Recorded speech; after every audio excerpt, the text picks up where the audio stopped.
आप टॉपर वाले important topic को पढ़ना चाहते हैं तो इस वीडियो को अंत तक जरूर देखेंगे। याद रखेंगे मेरी एक बात, टॉपर बनना है तो वीडियो को अंत तक देखना पड़ेगा। अब देख कर फिर उसको याद भी करना पड़ेगा। तो हेलो स्टूडेंट, तो आज हम पढ़ने वाले हैं क्लास 12th केमिस्ट्री चैप्टर 1 जिसका नाम है विलियन। अब विलियन चैप्टर का आज ये 1 शॉर्ट क्लासेज है। आज हम इस चैप्टर के 15 मोस्ट इंपॉर्टेंट क्वेश्चन पर डिस्कस करेंगे। अब वो भी वो इंपॉर्टेंट क्वेश्चन जो आपके बोर्ड एग्जाम में बार बार पूछे गए हैं। मैं आपको बता दे रहा हूं कि एग्जाम में इस चैप्टर में इससे बाहर कुछ भी नहीं पूछे जाएंगे। तो अगर आप एक स्मार्ट स्टडी करना चाहते हैं, अगर आप टॉपर के जैसे स्टडी करना चाहते हैं, अगर आप टॉपर वाले इंपॉर्टेंट टॉपिक को पढ़ना चाहते हैं तो इस वीडियो को अंत तक जरूर देखेंगे। आज के इस वीडियो में जो हम ये 15 मोस्ट इंपॉर्टेंट टॉपिक को कराने वाले हैं, इन सभी को आप नोट डाउन भी करेंगे और समझते हुए सीखते हुए चलेंगे। याद रखेंगे मेरी एक बात, टॉपर बनना है तो वीडियो को अंत तक देखना पड़ेगा। अब देख कर फिर उसको याद भी करना पड़ेगा। तो चलिए बिना देर किए आज की जो 1 शॉट क्लासेज है इसमें सभी इंपॉर्टेंट टॉपिक को हम देख लेते हैं बिना देर किए जी। तो चलिए यहाँ पे हमारा पहला चैप्टर जो आ जाता है, इसका ये 1 शॉट क्लासेस है। मैं आपको बता दूं कि मेरा जो लक्ष्य है ना वो केमिस्ट्री में कितना, केमिस्ट्री में 95 प्लस मार्क्स स्कोर करना है। तो 95 प्लस मार्क्स कैसे आएगा, तो वो आएगा टॉपर स्टडी करके, टॉपर या स्मार्ट स्टडी करके आएगा। तो चलिए अब स्मार्ट स्टडी हम किस प्रकार कराते हैं आपको हम बताते हैं जी। चलिए तो यहाँ पे हमारा सबसे पहला एक इंपॉर्टेंट क्वेश्चन आ जाता है। मैं कह सकता हूं कि ये VBI है, इसको भूल कर भी आप मिस नहीं कीजिएगा, भूल कर भी मिस नहीं करना है। पहला हमारा इंपॉर्टेंट क्वेश्चन आ जाता है, क्या कह रहा है, निम्नलिखित पर टिप्पणी लिखिए। कौन कौन सा है जी, मोलरता है, मोललता है और मूल अंश है। ये तीनों पर आपको टिप्पणी लिखने के लिए आ जाता है। तो चलिए आज हम समझ लेते हैं। ये आपसे बता दूं कि एक क्वेश्चन इस प्रकार ये अलग अलग तरीके से क्वेश्चन कह देता है, ठीक है, बट एक में मिक्स में ये टॉपिक दिया था, वो भी कितने नंबर में, 5 नंबर में। ये 5 मार्क्स में पूछा गया था और तीनों ये क्वेश्चन ऐसे ही दे दिया था कि तीनों को आपको परिभाषा देकर आपको समझाना है। तो चलिए बिना देर किए ना रटवा कर नहीं बल्कि समझा कर याद कराते हैं। मोलरता, सबसे पहली बात आता है मोलरता किसे कहते हैं। मोलरता, तो यहां पे हमने परिभाषा क्या लिखा है, एक बार मैं पढ़कर सुना दे रहा हूं, फिर समझाएंगे तो याद हो जाएगा, ठीक है। तो देखिए क्या लिखा है, हमने लिखा है किसी विलयन के 1 लीटर आयतन में उपस्थित विलय के मूलों की संख्या मोलरता कहलाता है। मतलब कोई भी विलयन है तो किसी विलयन के 1 लीटर आयतन में उपस्थित विलय के मूलों की जो संख्या होती है वही मोलरता कहलाती है, ठीक है, ये आप याद रखेंगे। अब अगर ऐसे नहीं समझ में आया तो हम आपको फॉर्मूले से अच्छे से याद करा देते हैं। तो देख लीजिए मोलरता का फॉर्मूला होता है, मैं आपको यहां पे बता दूं, मोलरता का फॉर्मूला होता है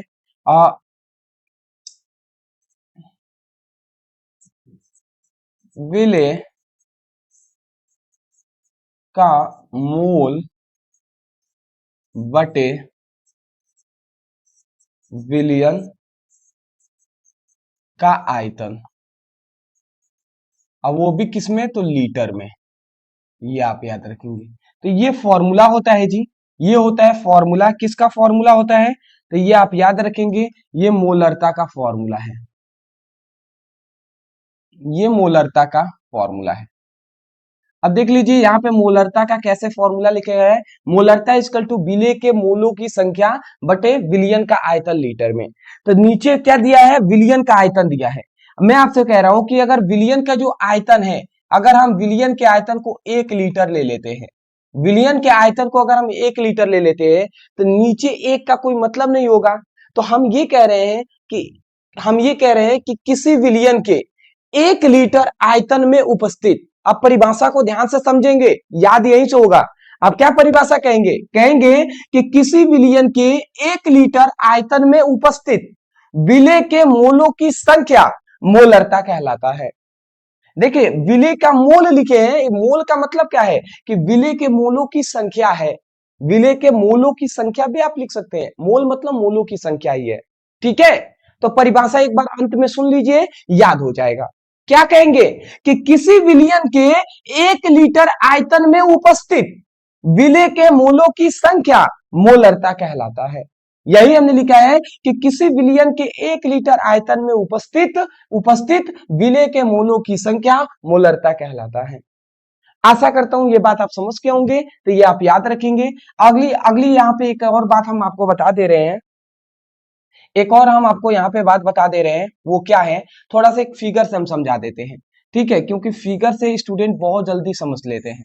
जैसे एक ये बर्तन है, ठीक है, एक बर्तन है ये, अब बर्तन में हमने क्या भरा हुआ है, विलियन भरा हुआ है, बर्तन में हमने विलियन भर दिया है। अब विलियन कितना है, तो विलियन समझ लीजिए 1 लीटर है, 1 लीटर विलियन है। तो हम कह रहे हैं किसी विलियन के 1 लीटर आयतन में उपस्थित विलेय का अगर हम 1 मोल इसमें घोल देते हैं, क्या घोल देते हैं, विलेय विलेय का 1 मोल, विलेय का 1 मोल मतलब नमक का 1 मोल, ठीक है, नमक भी एक विलेय है, तो नमक का 1 मोल हम क्या कर देते हैं, हम इसमें घोल देते हैं। तो जैसे ही घोलेंगे ना, तो उसी को हम क्या कहेंगे, उसी को विलेय का 1 मोल, मतलब ये हम कह रहे हैं, मतलब हम ये कह रहे हैं, सीधी बात अगर हम कहें तो किसी विलियन के 1 लीटर आयतन में उपस्थित जितने भी विलेय के मोलों की संख्या होगी वही मोलरता कहलाएगा, जितने भी मोलों की संख्या होगी ना वही मोलरता कहलाएगा। कोई भी विलियन है तो विलियन के 1 लीटर आयतन में उपस्थित विलेय के मोलों की जो संख्या होती है वही मोलरता कहलाता है। आशा करता हूं यही से समझ में आ गया होगा कि किसी विलियन के 1 लीटर आयतन में उपस्थित विलेय के मोलों की संख्या मोलरता कहलाता है। तो ये आप याद रखेंगे। यहाँ पे एक चीज आप याद रखेंगे जो आपसे पूछ लिया जाता है, वो है मात्रक। तो इसका मात्रक आप याद रखेंगे, मात्रक होता है मोल प्रति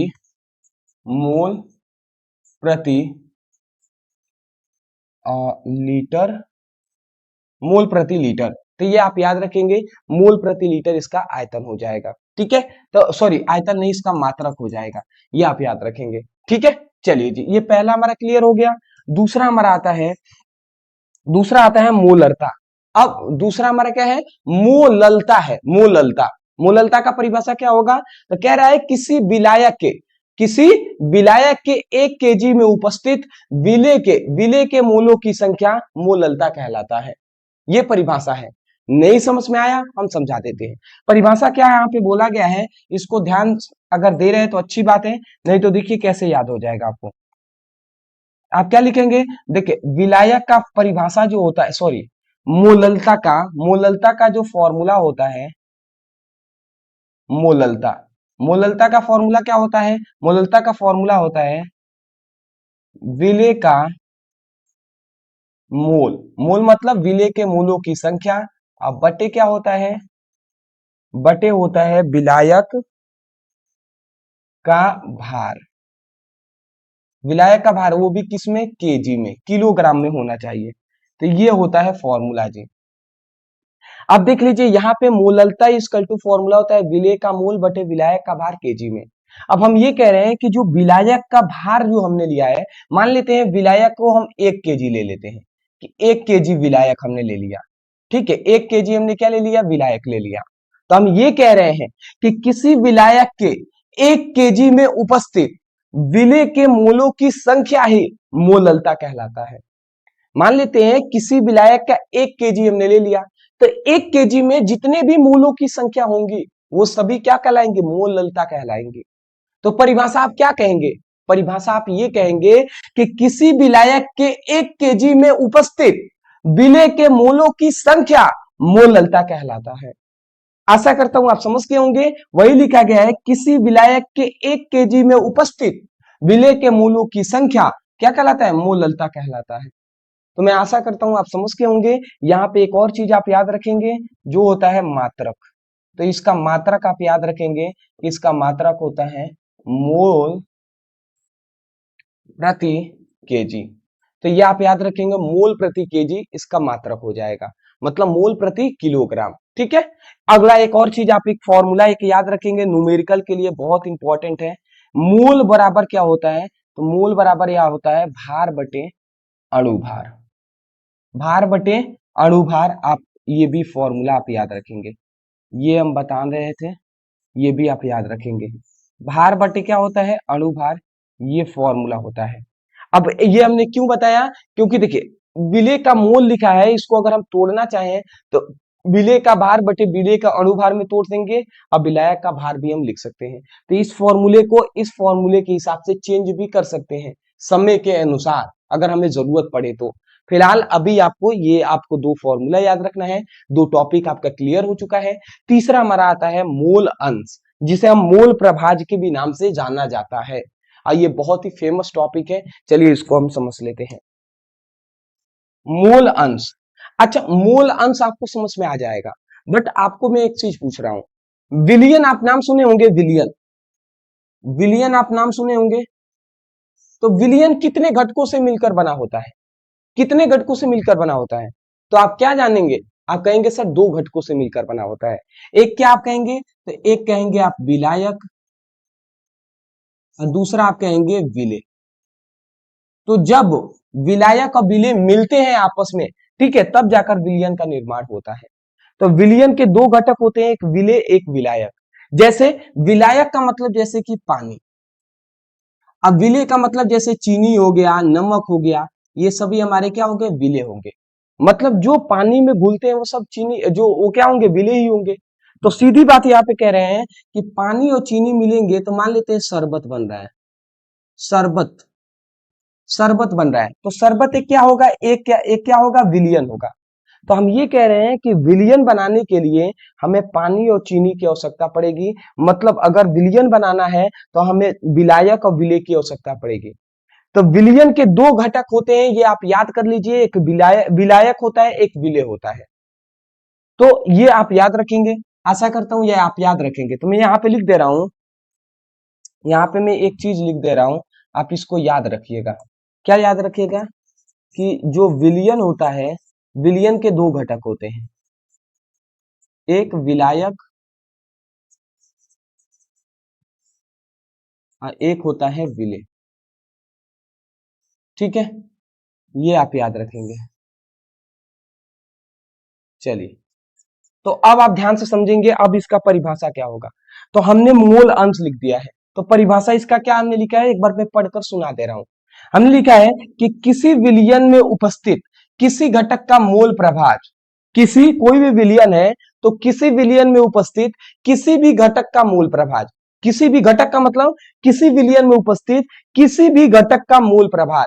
अगर हमें विलायक का मोल प्रभाज ज्ञात करना है या विलेय का मोल प्रभाज ज्ञात करना है, तो किसी भी घटक का अगर मोल प्रभाज हमें ज्ञात करना है तो हम क्या करेंगे, उस घटक के मोलों की संख्या तथा कुल मोलों की संख्या के अनुपात को मोल प्रभाज कहते हैं। समझ रहे हैं क्या बात कहा गया, कि किसी विलियन में उपस्थित किसी भी घटक का मोल प्रभाज उस घटक के ही मोलों की संख्या तथा कुल मोलों की संख्या के अनुपात को हम मोल प्रभाज कहते हैं। अब आपको समझ में अगर नहीं आया होगा तो कोई दिक्कत नहीं है, हम जानते हैं ये इतना जल्दी समझ में नहीं आएगा, इसके लिए हम एक फॉर्मूला बताते हैं तब आपको समझ में आएगा। अच्छा मैं आपसे कह रहा हूं मोल प्रभाज, मोल अंश हमें ज्ञात करना है, तो हम विलियन में विलायक का भी ज्ञात कर सकते हैं, विलेय का भी ज्ञात कर सकते हैं, दोनों में से किसी भी घटक का ज्ञात कर सकते हैं। तो सपोज मान लेते हैं हमें विलायक का मोल प्रभाज ज्ञात करना है, तो अगर हमें विलायक का मोल प्रभाज ज्ञात करना है ना, विलायक, विलायक का मोल प्रभाज कहें या मूल अंश कहें, तो अगर हमें विलायक का अगर मूल अंश हमें ज्ञात करना है तो हम क्या लेंगे, तो जिस, मान लेते हैं ये किस विलियन का एक घटक है विलायक, तो जिस घटक का अगर मूल प्रभाज हमें ज्ञात करना है उस घटक के मोलों की संख्या को ऊपर लेंगे। तो मतलब मोलों की संख्या हम किसका लेंगे, विलायक का ऊपर लेंगे, विलायक के मोल, विलायक का मोल ऊपर लेंगे, अब बटे नीचे लेंगे कुल मोलों की संख्या, कुल मोल। ठीक है, यहां पे आप देख लीजिए ये फॉर्मूला होता है।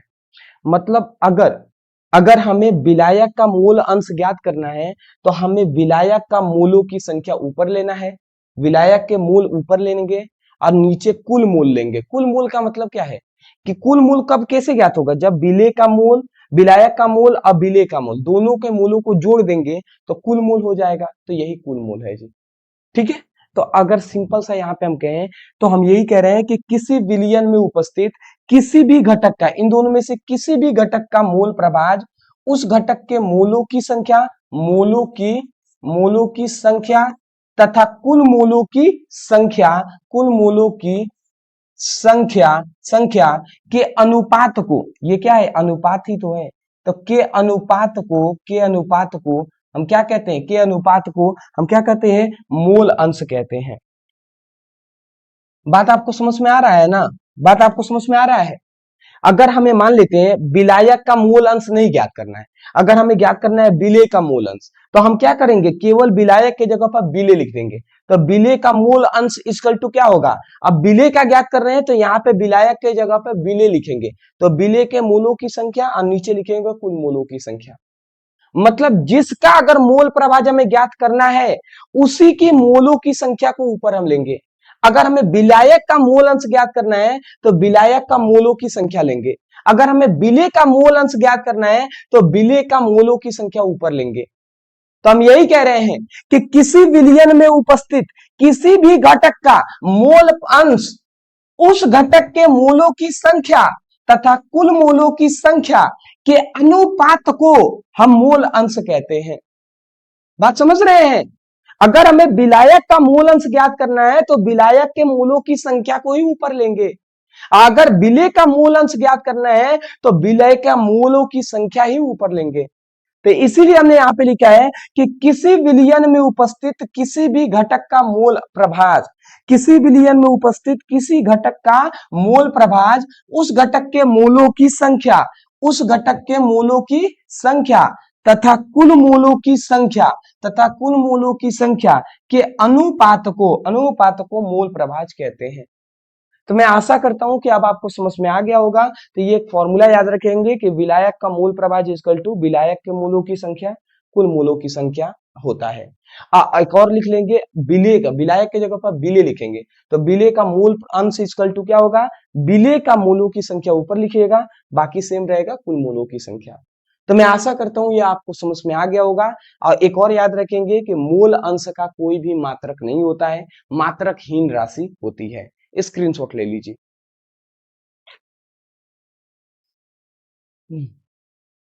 ले लिए स्क्रीनशॉट, आगे बढ़े।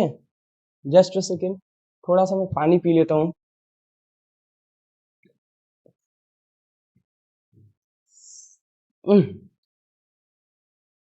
चलिए जी, चलिए चलिए। तो दो हमने पहला इंपॉर्टेंट एक टॉपिक को क्लियर कर दिया जो कि 5 नंबर में पूछे जाते हैं। अब मैं सच कहूं ना, बहुत ही इंपॉर्टेंट टॉपिक था। मैं सोच रहा था कि इसको इजी वे में कैसे हम आपको समझाएं, बट मैं आशा करता हूं कि आपको समझ में आ गया होगा। आपको अगर समझ में आ गया है तो आपको एक काम आपको करना है। अब वो काम क्या है जी, वो काम हम आपको बताने वाले थे, बट मैंने सोचा कि नहीं, आज हम क्या करेंगे, तो आज हम पहले आपको टॉपिक ही पढ़ाएंगे, फिर आपको हम वो काम करेंगे। क्या आपको काम करना है जी, तो वो आपको करना है सबसे पहली बात कि अपना प्रेजेंट, अपना प्रेजेंटेशन, अपना जो प्रेजेंट अगर आप हैं तो आप अपना प्रेजेंट अपना बना लीजिएगा, अपनी हाजिरी जरूर दीजिएगा। हाजिरी आप सभी जानते हैं कि आपको क्या करना है। अगर प्रेजेंट है, आप वीडियो को देख रहे हैं, तो आपको लिखना है कमेंट सेक्शन में जाकर, कमेंट सेक्शन में आपको जाकर क्या लिखना है कि प्रेजेंट, अगर आपका नाम है, मान लेते हैं, आपका नाम है, अगर मान लेते हैं कुछ भी हम ले लेते हैं, मान लेते हैं आपका नाम है जितेंद्र, तो आप लिखेंगे प्रेजेंट जितेंद्र। ठीक है। अगर आपका मान लेते हैं आपका नाम है निधि, तो आप लिखेंगे प्रेजेंट निधि। ऐसा ही नहीं लिखा गया जी, निधि।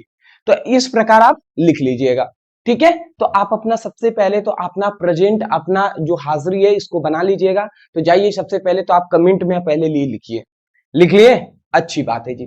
दूसरी हम आपसे रिक्वेस्ट करेंगे, दूसरा आपका काम जो है वो है चैनल को सब्सक्राइब करना।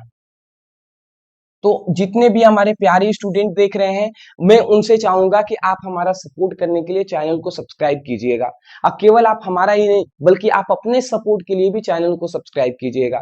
क्यों? क्योंकि हम आपको इस चैनल पे हम आपको क्या करा रहे हैं, तो हम आपको देखिए क्या क्या करा रहे हैं। हम आपको PYQ हम आपको करा रहे हैं, हम आपको इंपॉर्टेंट क्वेश्चन आंसर हम आपको करा रहे हैं, इंपॉर्टेंट क्वेश्चन आंसर हम आपको करा रहे हैं, हम आपको इंपॉर्टेंट यहाँ पे सभी हम वन शॉट वीडियो आपको यहाँ पे प्रोवाइड कर रहे हैं। हम यहाँ पे आपके बोर्ड एग्जाम के लिए हम आपको यहाँ पे बोर्ड एग्जाम की कैसे आपको प्रिपरेशन करना है, बोर्ड एग्जाम 2027 में कैसे आप 95 प्लस मार्क्स स्कोर करेंगे, इन सभी पर हम डिस्कस कर रहे हैं।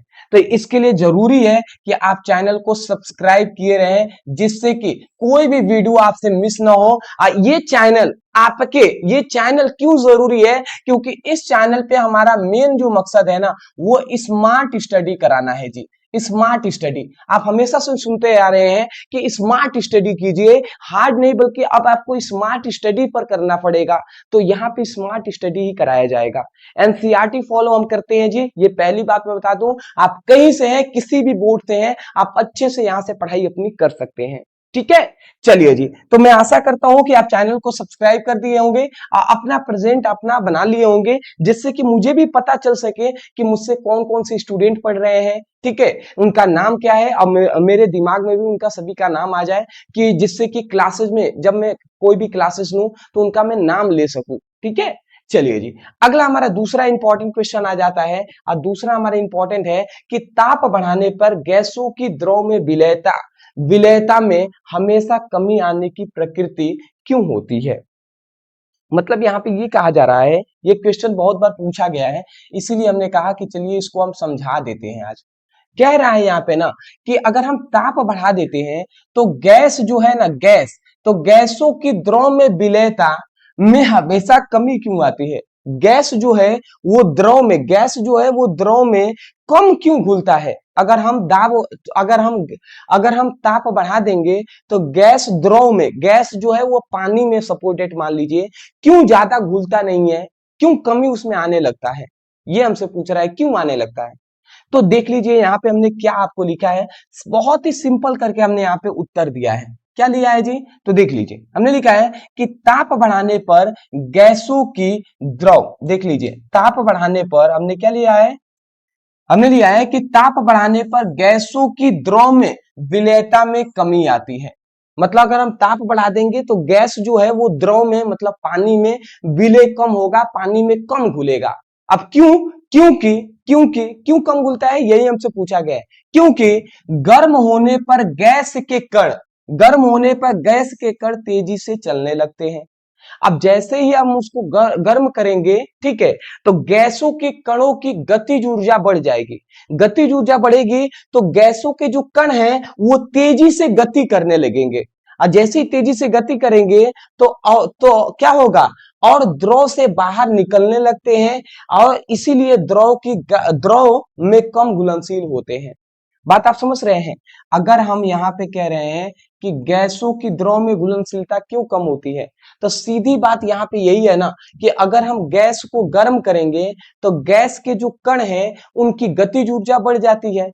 ठीक है, गतिज ऊर्जा बढ़ जाएगी तो वो तेजी से गति करने लगेंगे, और तेजी से गति करने के कारण ही द्रव से बाहर निकल जाते हैं, मतलब पानी से उनके कण बाहर निकल जाते हैं। अब बाहर निकल जाते हैं इसीलिए द्रव में कम घुलनशील होते हैं। द्रव में क्या होते हैं, कम गैस घुलनशील होता है, मतलब पानी में गैस कम घुलता है।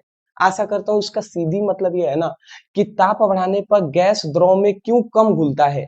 तो इसका मेन रीजन है कि ताप बढ़ाने पर गैसों की गतिज ऊर्जा बढ़ जाती है, जिसके कारण गैस जो है वो द्रव में कम घुलनशील होते हैं। एक लाइन में उत्तर आप दे सकते हैं।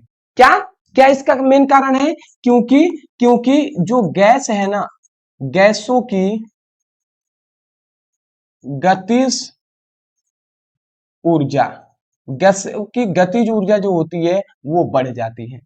ठीक है, सीधी आप अगर इतना ना बोल सके तो आप ये बोल दीजिएगा कि ताप बढ़ाने पर गैसों की द्रव में विलयता, मतलब ताप बढ़ाने पर गैसों की द्रव में घुलनशीलता कम हो जाती है, क्योंकि गैसों की गतिज ऊर्जा बढ़ जाती है, जिसके कारण गैस द्रव में कम घुलनशील होता है। इतना बोल देंगे, ताप बढ़ाने पर गैसों की द्रव में घुलनशीलता कम हो जाता है, क्योंकि गैसों की गतिज ऊर्जा बढ़ जाती है, जिसके कारण गैस द्रव में कम घुलनशील होता है। इतना ही बोल देंगे आप, आपका काम हो जाएगा। आशा करता हूं समझ के होंगे। याद रखने का एक शॉर्ट ट्रिक हमने बनाया हुआ है क्या, कि जितनी गर्मी बढ़ेगी, मतलब जितना ताप बढ़ेगा, उतना ही गैस उड़ जाएगा। ठीक है,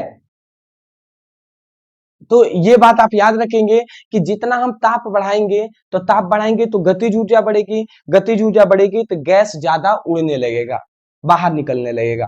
ठीक है, अगला उदाहरण के तौर पे हम आपको बता दे रहे हैं, उदाहरण भी आप दे दीजिएगा कि ठंडे कोल्ड ड्रिंक में कार्बन डाइऑक्साइड अधिक घुलनशील होता रहती है। ठंडे जो कोल्ड ड्रिंक होता है ना, ठीक है, तो उसमें ठंडे कोल्ड ड्रिंक मतलब जो ठंडा पानी होता है, उसमें कार्बन डाइऑक्साइड अधिक घुलनशील होता है। ठीक है, लेकिन जब वही कोल्ड ड्रिंक को गर्म हो जाता है, जब वही कोल्ड ड्रिंक गर्म हो जाता है, तो गैस बुलबुला के रूप में बाहर निकलने लगती है। ठीक है, इसलिए गर्म पेय में, गर्म मतलब जो हमारा गर्म पेय है, मतलब गर्म पानी में कम कम गैस कम घुलनशील होता है।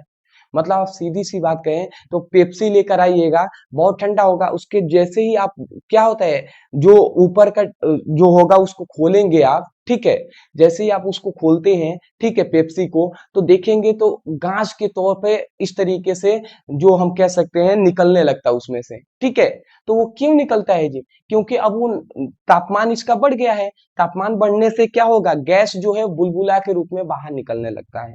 तो यही कारण है, मैं आशा करता हूं समझ के होंगे। 3 नंबर में पूछा गया है टॉपिक है, इसको स्क्रीनशॉट ले लीजिए।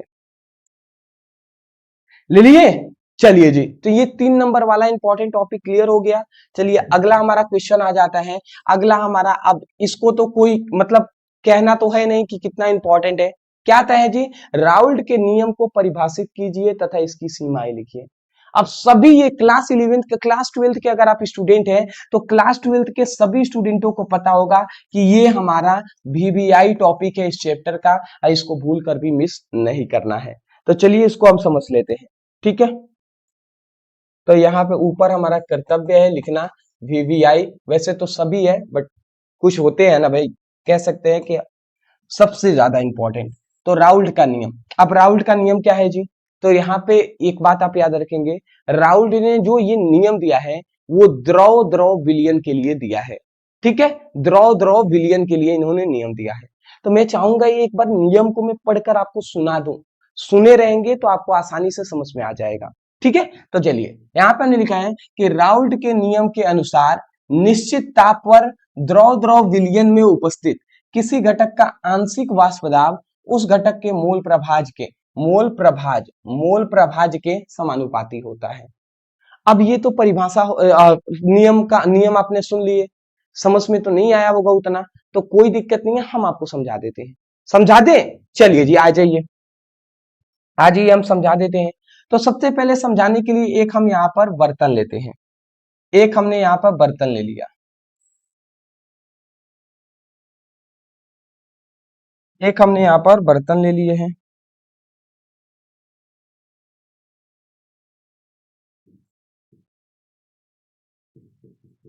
ठीक है जी, एक हमने यहाँ पर बर्तन ले लिए। ठीक है, अब इसमें मान लेते हैं इसमें विलियन भरा हुआ है। ठीक है, इसमें हमने विलियन को भर दिया है। अब विलियन बनाने के लिए 2 घटकों की आवश्यकता होती है। इतनी बेसिक बात है, आप भी जानते होंगे कि विलियन बनाने के लिए, विलियन कैसे बनता है जी, 2 घटकों से मिलकर बना होता है। एक होता है विलायक और एक होता है विलेय। ठीक है, तो विलायक और विलेय दोनों मिलेंगे तब विलियन बनेगा। तो इसमें विलियन भरा हुआ है, तो विलियन मतलब विलायक भी होंगे और विलेय भी होंगे। तो विलायक जो है ना, वो भी द्रव फॉर्म में है। द्रव मतलब पानी हो गया, और जो विलेय है जैसे नमक हो गया, चीनी हो गया, तो ऐसा कोई पदार्थ नहीं लेना है जो हमारा ठोस हो, हमें ऐसा पदार्थ लेना है जो द्रव हो। तो विलेय भी द्रव हो और विलायक भी द्रव हो, तो ऐसे विलियन यहाँ पे राउल्ट ने लिया था। जैसे कि द्रव का मतलब, जैसे विलायक, जैसे विलायक के जगह पर हमने पानी ले लिया, अब विलेय के जगह पर मान लेते हैं हमने शराब ले लिया, शराब ले लिया। तो शराब भी तो एक द्रव ही है, द्रव फॉर्म में है, लिक्विड फॉर्म में है, अब पानी भी द्रव फॉर्म में है। तो ये जो बर्तन में विलियन लेंगे, द्रव द्रव विलियन लेंगे, ठीक है, तो हम विलयन क्या कहेंगे, द्रव द्रव विलयन हमने लिया हुआ है। तो ये आप समझ के होंगे। तो यहाँ पे बर्तन में जो हमारा घटक ए है वो भी हमारा द्रव है, और घटक जो बी है वो भी हमारा द्रव है।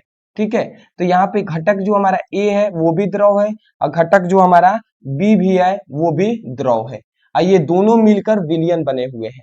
आशा करता हूं इतनी बात आप समझ में आ गया होगा आपको। ठीक है, इतना अगर आपको आ गया तो इसको हम पूरा को क्या कहेंगे, हम कहेंगे द्रव द्रव विलयन। द्रव द्रव हम विलयन कह देंगे इसको। तो राउल्ट ने हमें जो ये नियम दिया है वो द्रव द्रव विलयन के लिए दिया है। पहली बात समझ में आ गया हो। दूसरी बात कि ताप जो होना चाहिए ना वो स्थिर होना चाहिए, ये भी बात आप याद रखेंगे। ताप जो होना चाहिए वो स्थिर होना चाहिए, स्थिर स्थिर होना चाहिए। ताप जो टेम्परेचर होना चाहिए, ताप होना चाहिए वो स्थिर होना चाहिए। ठीक है, तो यहाँ पे हम ये कह सकते हैं कि राहुल ने हमें यही बात बताया, द्रव द्रव विलयन ले लिए। उसके बाद इन्होंने एक क्वेश्चन हमसे किया। क्या हमसे पूछा, बात को समझेंगे तभी आपको आएगा। अब देखिए पूरा अच्छे से हम लिखवाना आपको समझाएंगे कैसे एग्जाम में लिखना है। अक्सर स्टूडेंट मतलब टीचर बता के ऐसे ही छोड़ देते हैं, कहते हैं हाँ कर लीजिएगा, बट ऐसा कुछ नहीं है, हम आपको समझा कर याद कराते हैं। देखिए राउल्ट ने ये हमसे कहा कि द्रव द्रव विलयन है, तो राउल्ट ने हमसे ये पूछा कि जो हमारा ए घटक है, तो ए जो हमारा घटक है उसका मोल प्रभाज, ए घटक का मोल प्रभाज, ए घटक का मोल प्रभाज राउल्ट ने कहा कि एक्स ए है। ठीक है, सॉरी मोल प्रभाज नहीं, ए घटक का सबसे पहले राउल्ट ने पूछा कि आंशिक वाष्प दाब। तो राउल्ट ने हमसे कहा कि ए जो घटक है, मान लेते हैं हम कि ए घटक का जो आंशिक वाष्प दाब है वो पी ए है। ए जो घटक है उसका आंशिक वाष्प दाब पी ए है। ठीक है, पी ए है। तो ये बताइए बी घटक का आंशिक वाष्प दाब क्या होगा, तो आप कहेंगे बी घटक का आंशिक वाष्प दाब पी बी हो जाएगा। अगर ए घटक का आंशिक वाष्प दाब पी ए है तो बी का तो पी बी होगा। तो ये बातें कहा। दूसरी बात हमसे राउल्ट ने कहा कि मान लेते हैं कि ए घटक का वाष्प दाब, ए घटक का मोल प्रभाज, राउल्ट ने हमें दूसरी बात ये कहा कि ए घटक का मान लेते हैं कि मोल प्रभाज जो है वो एक्स ए है, ए घटक का मोल प्रभाज एक्स ए है। तो राउल्ट ने ये कहा तब बी घटक का मोल प्रभाज क्या होगा, तो सभी स्टूडेंट कहेंगे कि सर एक्स बी होगा। अगर ए घटक का मोल प्रभाज एक्स ए है तो बी का तो एक्स बी होना चाहिए। तो यही बात है। तो राउल्ट ने हमें ये बातें बता दी। उसके बाद राउल्ट ने अपने नियम में हमें यही बात बताया कि देख लीजिए, राउल्ट ने हमें यही बात बताया ना कि द्रव द्रव विलयन में उपस्थित किसी भी घटक का जो आंशिक वाष्प दाब होता है, इन दोनों में से किसी भी घटक का जो आंशिक वाष्प दाब होता है पी ए जो होता है वो उसी घटक के मोल प्रभाज के समानुपाती होता है। ये बातें बताई गई। अगर हमें ए घटक का अगर मोल प्रभाज जो होगा वो ए घटक के ही मोल अंश के मोल प्रभाज के समानुपाती होगा। अगर बी घटक का जो आंशिक वाष्प दाब है ना, बी घटक का जो आंशिक वाष्प दाब है वो बी घटक के ही मोल प्रभाज के समानुपाती होगा। बात आप समझे? तो यही बात हमसे यहां पे बताया गया है। तो परिभाषा आप क्या बोल देंगे, आप इस नियम को ऐसे बोलेंगे कि राउल्ट के नियम के अनुसार स्थिर ताप पर द्रव द्रव विलयन में उपस्थित किसी भी घटक का आंशिक वाष्प दाब उस घटक के मोल प्रभाज के समानुपाती होता है। बात आप समझे ना? ये पी ए क्या है? आंशिक वाष्प दाब है। अब एक्स ए क्या है? मूल प्रभाज है ए का। तो हमसे यही बात कहा गया। एक बार और नियम सुनिए, याद हो जाएगा। आप क्या बोलेंगे कि राउल्ट के नियम के अनुसार स्थिर ताप पर द्रव द्रव विलयन में उपस्थित किसी भी घटक का आंशिक वाष्प दाब उस घटक के मोल प्रभाज के समानुपाती होता है। देख लीजिए, ए घटक का जो आंशिक वाष्प दाब है वो ए घटक के ही मोल प्रभाज के समानुपाती है कि नहीं? देख लीजिए, बी घटक का जो आंशिक वाष्प दाब है वो बी घटक के ही मोल प्रभाज के समानुपाती है। तो मैं आशा करता हूं समझ के होंगे। यही लिखा गया है, राउल्ट के नियम के अनुसार निश्चित ताप पर, निश्चित मतलब स्थिर ताप पर द्रव द्रव विलयन में उपस्थित किसी घटक का आंशिक वाष्प दाब, किसी भी इन दोनों में से किसी भी घटक का आंशिक वाष्प दाब उस घटक के मूल प्रभाज के समानुपाती होता है। आशा करता हूं आप समझ के होंगे। तो ये नियम लिखिएगा, साइड में फिगर बना लीजिएगा। ये जो 4 लाइन हमें यहाँ पे लिखा है इसको अच्छे से लिखना पड़ेगा। क्या लिखना पड़ेगा? आप लिखेंगे कि यहाँ पे क्या लिखेंगे, आप लिखेंगे कि माना ए घटक का आंशिक वाष्प दाब PA है, फिर लिखेंगे कि बी घटक का आंशिक वाष्प दाब PB है। तो ऐसे आप लिखेंगे कि माना ए घटक का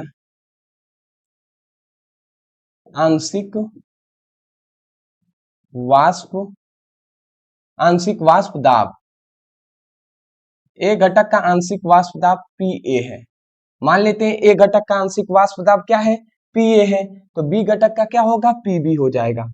तो यहाँ पे हम लिखेंगे कि बी घटक का आंशिक वाष्प दाब क्या हो जाएगा, बी घटक का आंशिक वाष्प दाब PB हो जाएगा। ठीक है, ए घटक का आंशिक वाष्प दाब, ए घटक का आंशिक वाष्प दाब PA है, तो बी घटक का आंशिक वाष्प दाब क्या होगा, PB हो जाएगा। अब ऐसे ही हम लिखेंगे कि माना ए घटक का मूल प्रभाज XA है, तो बी घटक का मूल प्रभाज XB होगा। तो यही बात लिखेंगे फिर से कि ए घटक का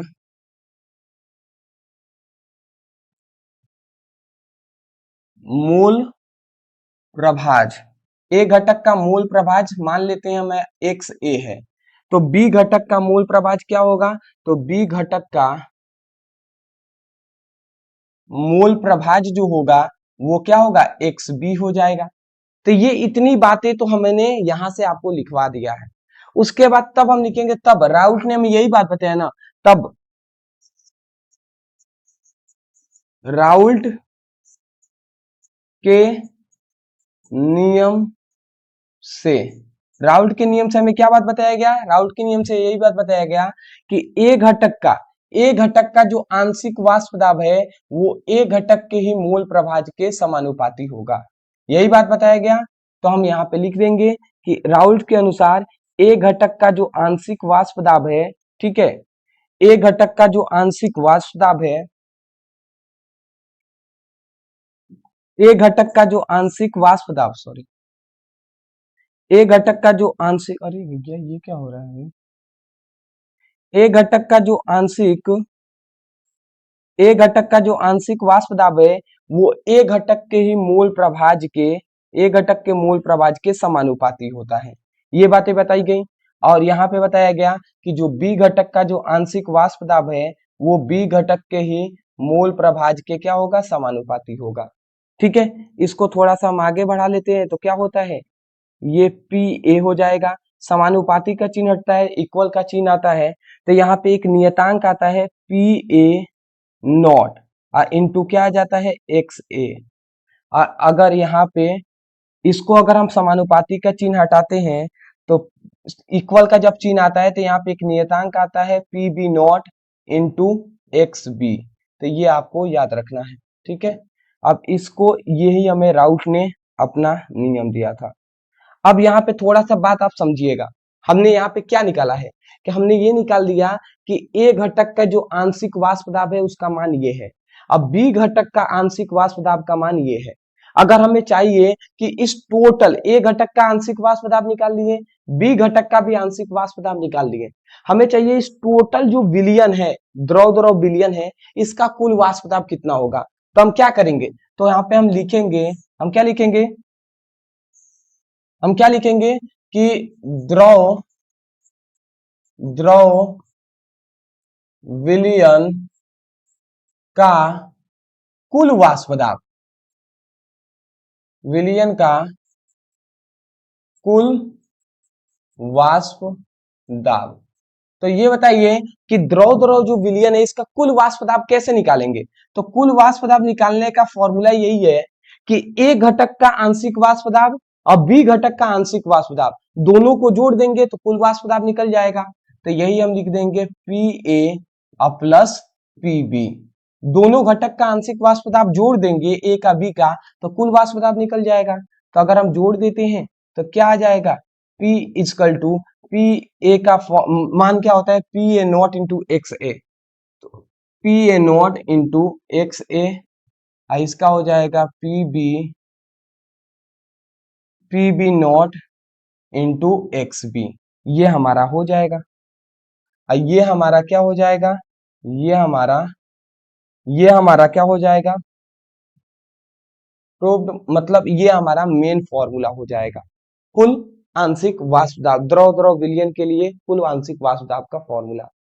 मैं आशा करता हूं कि राउल्ट का नियम आपको समझ में आ गया होगा। हमसे राउल्ट के नियम में हमें यही बात बताया गया, एक बार याद कर लीजिएगा, हमें यही बात बताया गया कि राउल्ट के नियम के अनुसार द्रव द्रव विलयन में उपस्थित, मतलब ऐसे बताया गया कि राउल्ट के नियम के अनुसार स्थिर ताप पर द्रव द्रव विलयन में उपस्थित किसी भी घटक का आंशिक वाष्प दाब उस घटक के मोल प्रभाज के समानुपाती होता है। आशा करता हूं समझ के होंगे। एक बार और सुन लीजिए, राउल्ट के नियम के अनुसार स्थिर ताप पर द्रव द्रव विलयन में उपस्थित किसी भी घटक का आंशिक वाष्प दाब उस घटक के मोल प्रभाज के समानुपाती होता है। यही बात हमने पूरा यहाँ पे एक्सप्लेन किया है। इसको अब हम इरेज कर दे रहे हैं क्योंकि ये हमने समझाने के तौर पे यहाँ पे बताया था, अच्छे से हमने एक सीक्वेंस में यहाँ पे लिख दिया है। तो इसको पूरा लिखिएगा, फिर इसको लिखिएगा, साइड में फिगर बना लीजिएगा। अगला यहाँ पे हमसे पूछा गया था इसकी सीमाएं बताइए। तो देख लीजिए राउल्ट के नियम की सीमाएं क्या है। तो यहाँ पे हमारा पहला, इसकी निम्नलिखित सीमाएं होती हैं। क्या क्या सीमाएं हैं, तो पहली इसकी सीमा आप याद रखेंगे कि यह नियम केवल आदर्श विलयन पर लागू होता है। किसके लिए, तो आदर्श विलयन के लिए लागू होता है। आदर्श विलयन का मतलब समझते हैं ना, कि ऐसा विलयन जो राउल्ट के नियम का पालन करता है वही आदर्श विलयन है। तो जो राउल्ट के नियम का पालन करेगा ऐसा विलयन पर ही लागू होगा। ठीक है। दूसरी बात, आदर्श विलयन पर लागू नहीं, अनादर्श विलयन पर लागू नहीं होता है।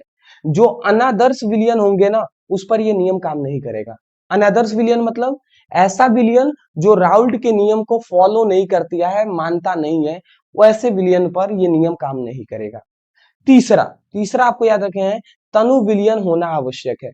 जो यहाँ पे विलयन हमने लिया हुआ है द्रव द्रव विलयन, ये बहुत ही तनु होना चाहिए, मतलब पतला विलयन होना चाहिए। ठीक है। अगला याद रखा है कि जब कोई घटक अवाष्पशील हो तब यह नियम सही नहीं होगा। मतलब जब ऐसा कोई घटक, हमने द्रव द्रव विलयन में ये ए और बी घटक है, इनमें से ऐसा कोई घटक हमें नहीं लेना है जो अवाष्पशील हो। अवाष्पशील मतलब कितना भी गर्म करें वो गैस में ना बदले, तो ऐसा नहीं होना चाहिए कोई घटक। जैसे कि नमक है, नमक को कितना भी आप गर्म कर दें वो वाष्प में नहीं बदलेगा, तो ऐसा कोई घटक नहीं होना चाहिए। अगर होगा तो ये नियम काम नहीं करेगा। समझ रहे हैं सभी बातों को ना, एक एक छोटी छोटी पॉइंट्स को हम जरूर आपको बताते हैं। तो मैं आशा करता हूं समझ के होंगे। स्क्रीनशॉट ले लीजिए, ले लीजिए जल्दी। चलिए,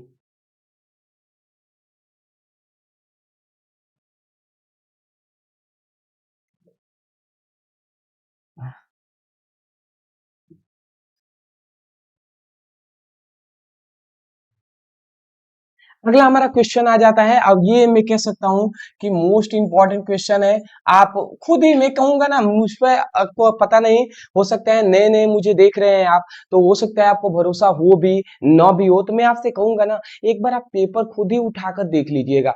आप 2-3 सेट का पेपर उठा कर देखिए, उसमें आपको जरूर ये क्वेश्चन मिल जाएगा। क्या है, क्वथनांकों को उन्नयन से क्या समझते हैं, इसकी मोलरता से क्या संबंध है। तो क्वथनांकों का उन्नयन क्या है, अब थोड़ा सा मैं इसको समझा देता हूं। अच्छा, मैं आपसे कहूंगा कि क्वथनांक में उन्नयन, अगर इसका मैं अर्थ निकालूं, क्वथनांक में उन्नयन, इसका मैं अर्थ निकालूं, तो इसका अर्थ आप समझ रहे हैं। क्वथनांक में उन्नयन, उन्नयन का मतलब होता है बढ़ना, बढ़ना मतलब वृद्धि होना। तो क्वथनांक में वृद्धि, यही इसका परिभाषा है जी, मतलब इसका अर्थ है। तो क्वथनांक में जो वृद्धि होगा उसी को क्वथनांक उन्नयन कहेंगे। तो कैसे वृद्धि होगा थोड़ा समझिएगा। यहाँ पे परिभाषा क्या लिखा है, क्या लिखा है कि किसी विलायक के, ध्यान से समझेंगे, किसी विलायक में अवाष्पशील विलेय को घोलने पर कणों की संख्या बढ़ जाती है, जिसके जिसके कारण प्रत्येक कणों की ऊर्जा कम हो जाती है, जिसके कारण वाष्प दाब कम हो जाता है, जिसके कारण क्वथनांक बढ़ जाता है। इस घटना को क्वथनांक का उन्नयन कहते हैं। यह परिभाषा है। अब आपको समझ में तो आ ही आया होगा, नहीं आया डरने वाली बात नहीं है, समझा देते हैं। क्वथनांक में उन्नयन आपको समझा दे हम, चलिए समझा देते हैं जी। नहीं समझाएंगे तो भैया दिक्कत हो जाएगा, और मैं नहीं चाहता मेरे स्टूडेंट, किसी भी स्टूडेंट को कोई दिक्कत हो, और नहीं होनी चाहिए दिक्कत कोई। एक बर्तन हम ले लेते हैं।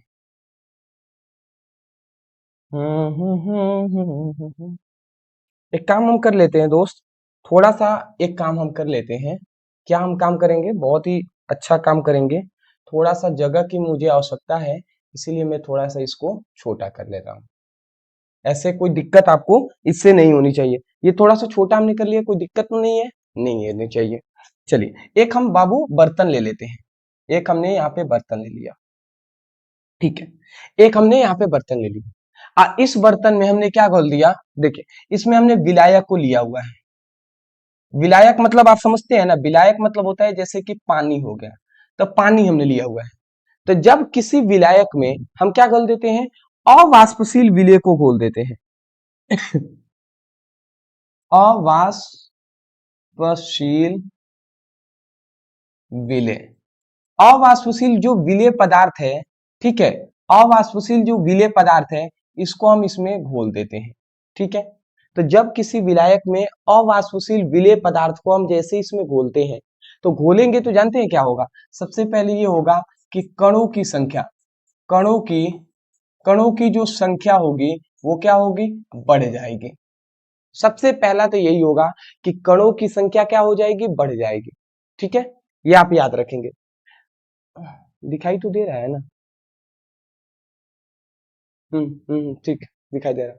तो हमने ये बताया आपको कि देखिए जब किसी विलायक में अवाष्पशील विलेय को घोलेंगे तो क्या होगा, कणों की संख्या बढ़ जाएगी। अब आप सोच रहे होंगे कैसे बढ़ेगी, तो आप ही सोचिए कि सबसे पहले जब एक बर्तन में केवल पानी था, तो पानी के जो कण होंगे वो इतने दूर दूर पर होंगे, ठीक है।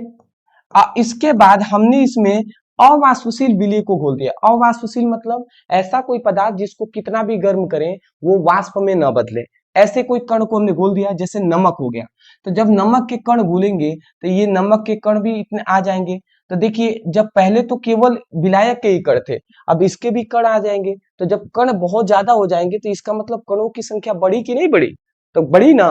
तो हम यही कह रहे हैं कि जब किसी विलायक में अवाष्पशील विलेय को घोलने पर कणों की संख्या बढ़ जाती है। अब कणों की संख्या बढ़ेगी तो जिससे क्या होगा, गतिज ऊर्जा घट जाती है। जिससे क्या होगा कि इसकी कणों की जो गतिज ऊर्जा होगी, गतिज ऊर्जा, कणों की गतिज ऊर्जा जो होगी वो याद रखेंगे घट जाएगी जी। अब आप सोच रहे होंगे गतिज ऊर्जा घट जाती है, इसका मतलब क्या है, मैं आपको बताता हूँ।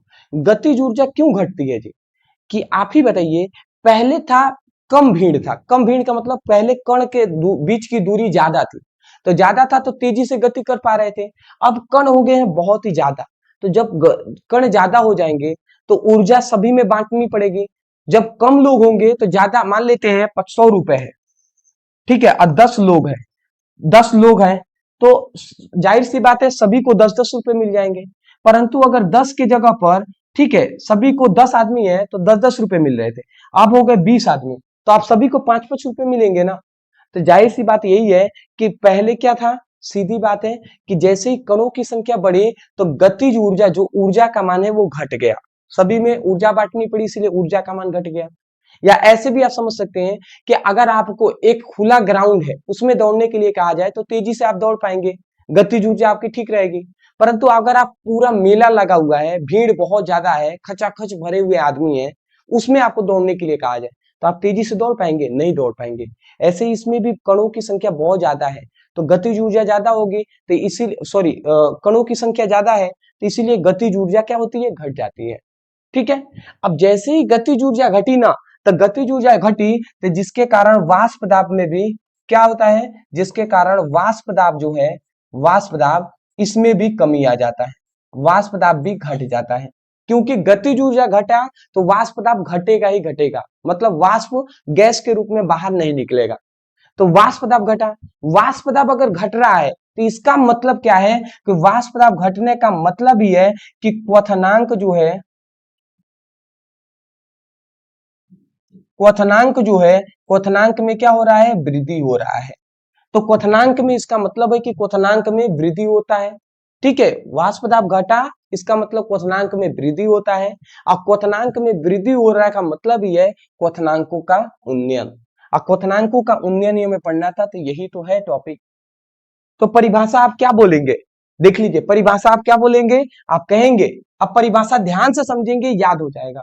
क्या बोलेंगे कि जब किसी विलायक में अवाष्पशील विलेय पदार्थ को घोलने पर कणों की संख्या बढ़ जाती है, जिसके कारण गतिज ऊर्जा घट जाती है, जिसके कारण वाष्प दाब भी घट जाता है, अतः क्वथनांक बढ़ जाता है। इस घटना को ही क्वथनांक का उन्नयन कहते हैं। समझ में आ गया? एक बार और सुन लीजिए। जब किसी विलायक में अवाष्पशील विलेय पदार्थ को घोलने पर कणों की संख्या बढ़ जाती है, जिसके कारण गतिज ऊर्जा घट जाता है, जिसके कारण वाष्प दाब भी घट जाता है, जिसके कारण क्वथनांक बढ़ जाता है। और इस संपूर्ण घटना को ही क्वथनांक का उन्नयन कहते हैं।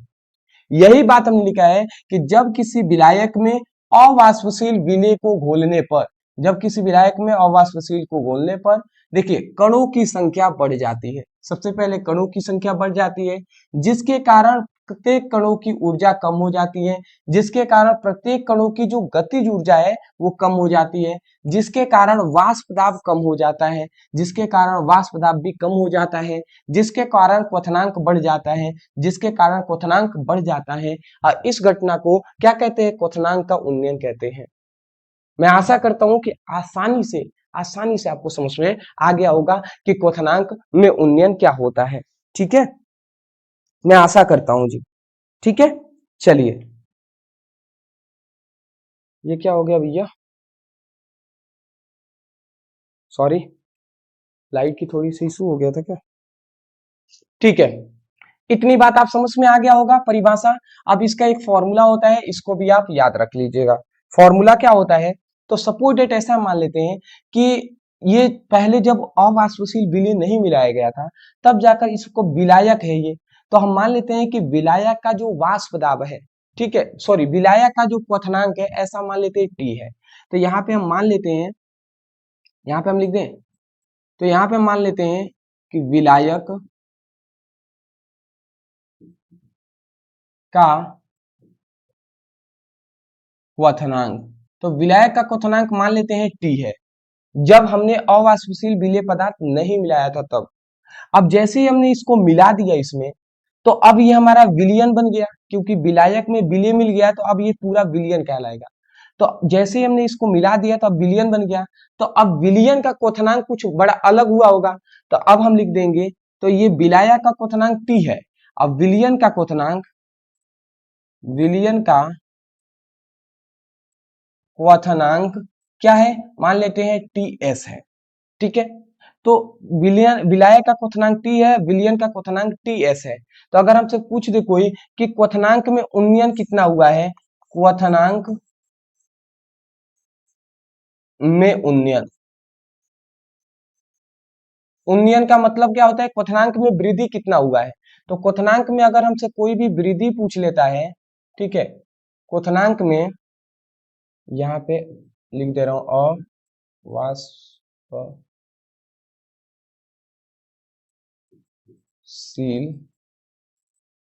विलेय,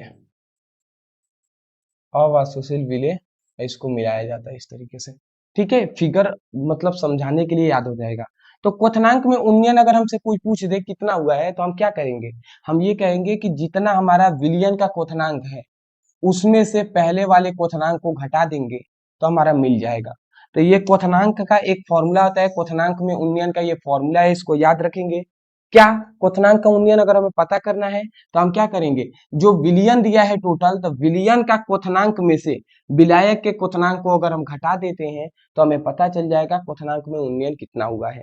जैसे अगर पहले मान लेते हैं विलायक था, इसका मान लेते हैं 5 था, और जैसे ही हमने अवाष्पशील विलय मिला दिया तो अब उसका विलायक का विलयन हो जाएगा, विलयन का क्वथनांक मान लेते हैं 10 हो गया। तो हमें कैसे पता चलेगा कितने की वृद्धि हुआ, तो 10 में से 5 को घटाएंगे तभी तो पता चलेगा ना 5 की वृद्धि हुआ है, तो इसीलिए अंतिम वाले में से पहले वाले को घटा देंगे। आशा करता हूं आप समझ के होंगे, इस बात को याद रखेंगे। अगला यहाँ पे हमसे एक और चीज कहा गया है कि मोलरता से क्या संबंध है, मतलब क्वथनांक तो क्या उन्नयन है, मोलरता से क्या संबंध है, तो क्वथनांक में उन्नयन और मोलरता में ये संबंध होता है, याद रख लीजिएगा। क्या होता है कि क्वथनांक में उन्नयन जो टीबी होता है और विलयन की मोललता जो होती है एम, ठीक है, के सीधे समानुपाती होता है। मतलब जो टीबी जो होता है क्वथनांक का उन्नयन, ये मोललता के सीधे समानुपाती होता है। जो टीबी जो होता है ना, डेल टीबी, ये क्वथनांक में जो विलयन की मोललता के सीधे समानुपाती होता है, और इसका गणितीय जो रूप होता है वो डेल टीबी, और समानुपाती का जब चिन्ह हटता है इक्वल का चिन्ह आता है, तो यहाँ पे जो केबी आया है ये एक नियतांक है, तो ये डेल केबी हो जाएगा इंटू क्या हो जाएगा, एम हो जाएगा। तो इस बात को आपको सभी को याद रखना है, ठीक है। ये क्या है जी, ये संबंध है, ये क्या है, ये एक रिलेशन है, ये एक संबंध है जिसको आपको याद रखना है, ठीक है, ठीक है। ये क्या है, केबी मोलल उन्नयन स्थिरांक है, लिख दूं क्या, जहां पर याद रखेंगे जो केबी है ये मोलल उन्नयन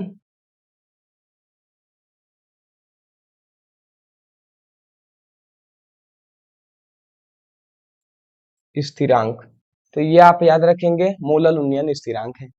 एम क्या है, एम है मोललता, और डेल टीबी क्या है, क्वथनांक में उन्नयन है। स्क्रीनशॉट। हम्म। चलिए जी, चलिए, अच्छी बात है। तो भले ही आज कितनी भी घंटे की क्लासेज हो, 1 घंटे तो होने वाले हैं, 2 घंटे भी लगेंगे ना, फिर भी हम क्लासेस को पूरी कंप्लीट ही कराएंगे। मेरा ये लक्ष्य है दोस्त, मैं आपको बता दूं, मेरा लक्ष्य है कि जितने भी हमारे क्लास 12 के स्टूडेंट जो हम पर भरोसा किए हुए हैं ना, उनको उनको एक अच्छा नंबर दिलाएं। अब मेरा लक्ष्य है कि 95% उनको मार्क्स स्कोर हम करा दें, बिल्कुल हम करा दें जी। क्यों क्यों मेरा लक्ष्य जानते हैं, अदर मैं नहीं जानता किसका क्या है, बट मेरा ये लक्ष्य इसलिए है क्योंकि जो मेरा एज है ना, मेरा जो एज है वो अदर टीचरों की तुलना में मेरा कम एज है, और कम एज होने के कारण स्टूडेंट ट्रस्ट नहीं करते हैं। जो ट्रस्ट होता है ना, ट्रस्ट जो होता है वो बहुत ही कम हम पर करते हैं। वो सोचते हैं कि भाई क्या ही पढ़ा देगा, ये छोटा सा लड़का है, क्या ही पढ़ा देगा, ऐसे भी सोचते हैं। भले ही आप नहीं सोचते होंगे, बट ऐसे सोचते हैं दोस्त। इसके वजह से ना बहुत सारे स्टूडेंट वीडियो नहीं देखते हैं, और जो देखते हैं उनको भरोसा हो जाता है कि हाँ, मतलब दम है कुछ, कुछ तो बेहतर कर ही रहे हैं। तो इसीलिए मैं चाहता हूं कि जितने स्टूडेंट हम पर भरोसा करके पढ़ाई कर रहे हैं उनका एक अच्छा नंबर हम दिलाएं, और वो अच्छा नंबर उनको आ जाएगा तो वो खुद ही कुछ स्टूडेंटों को, सभी स्टूडेंटों को बताएंगे कि हाँ जी, हमने इन सर से पढ़ाई किया था और ये हमारा इतना अच्छा नंबर आया। तो इसीलिए मेरा लक्ष्य है जी। अब मैं ये भी जरूर कहूंगा कि हम इसीलिए आपको अभी से हम एक स्मार्ट स्टडी, जो स्मार्ट स्टडी है उसको कराने के लिए पूरा हम फोकस कर रहे हैं।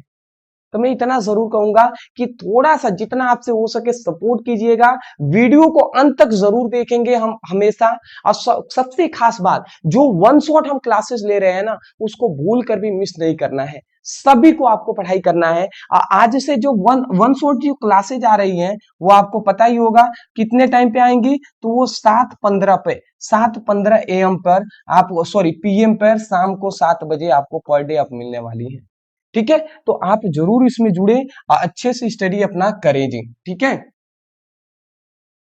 चलिए अगला हमारा जो क्वेश्चन आ जाता है, अगला हमारा क्वेश्चन है परासरण दाब। परासरण दाब क्या है, परासरण दाब के लिए व्यंजक लिखिए। अब बाबू परासरण दाब आप सभी जानते हैं बहुत ही ज्यादा इंपॉर्टेंट है, बहुत बार पूछा गया है, तो इसका परिभाषा हमने यहाँ पे लिख दिया है। एक बार मैं पढ़कर सुना दूं, सुना देंगे तो याद हो जाएगा, ठीक है। तो यहाँ पे परासरण दाब का परिभाषा लिखा गया है कि जब किसी विलयन और शुद्ध विलायक को एक अर्धपारगम झिल्ली द्वारा पृथक किया जाता है तो शुद्ध विलायक के कण अणु अणु मतलब शुद्ध विलायक के कण विलयन की ओर गति करने लगते हैं। अर्थात इसी को कहते हैं कि परासरण की क्रिया होने लगती है।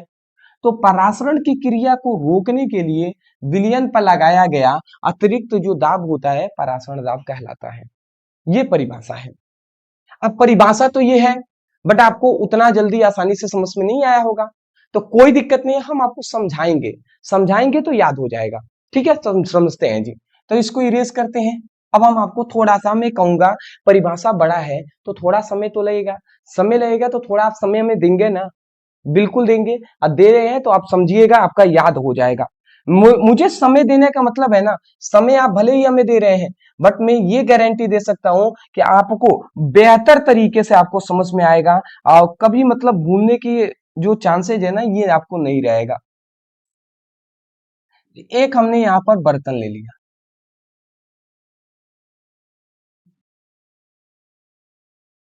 एक हमने यहां पर बर्तन ले लिया, ठीक है।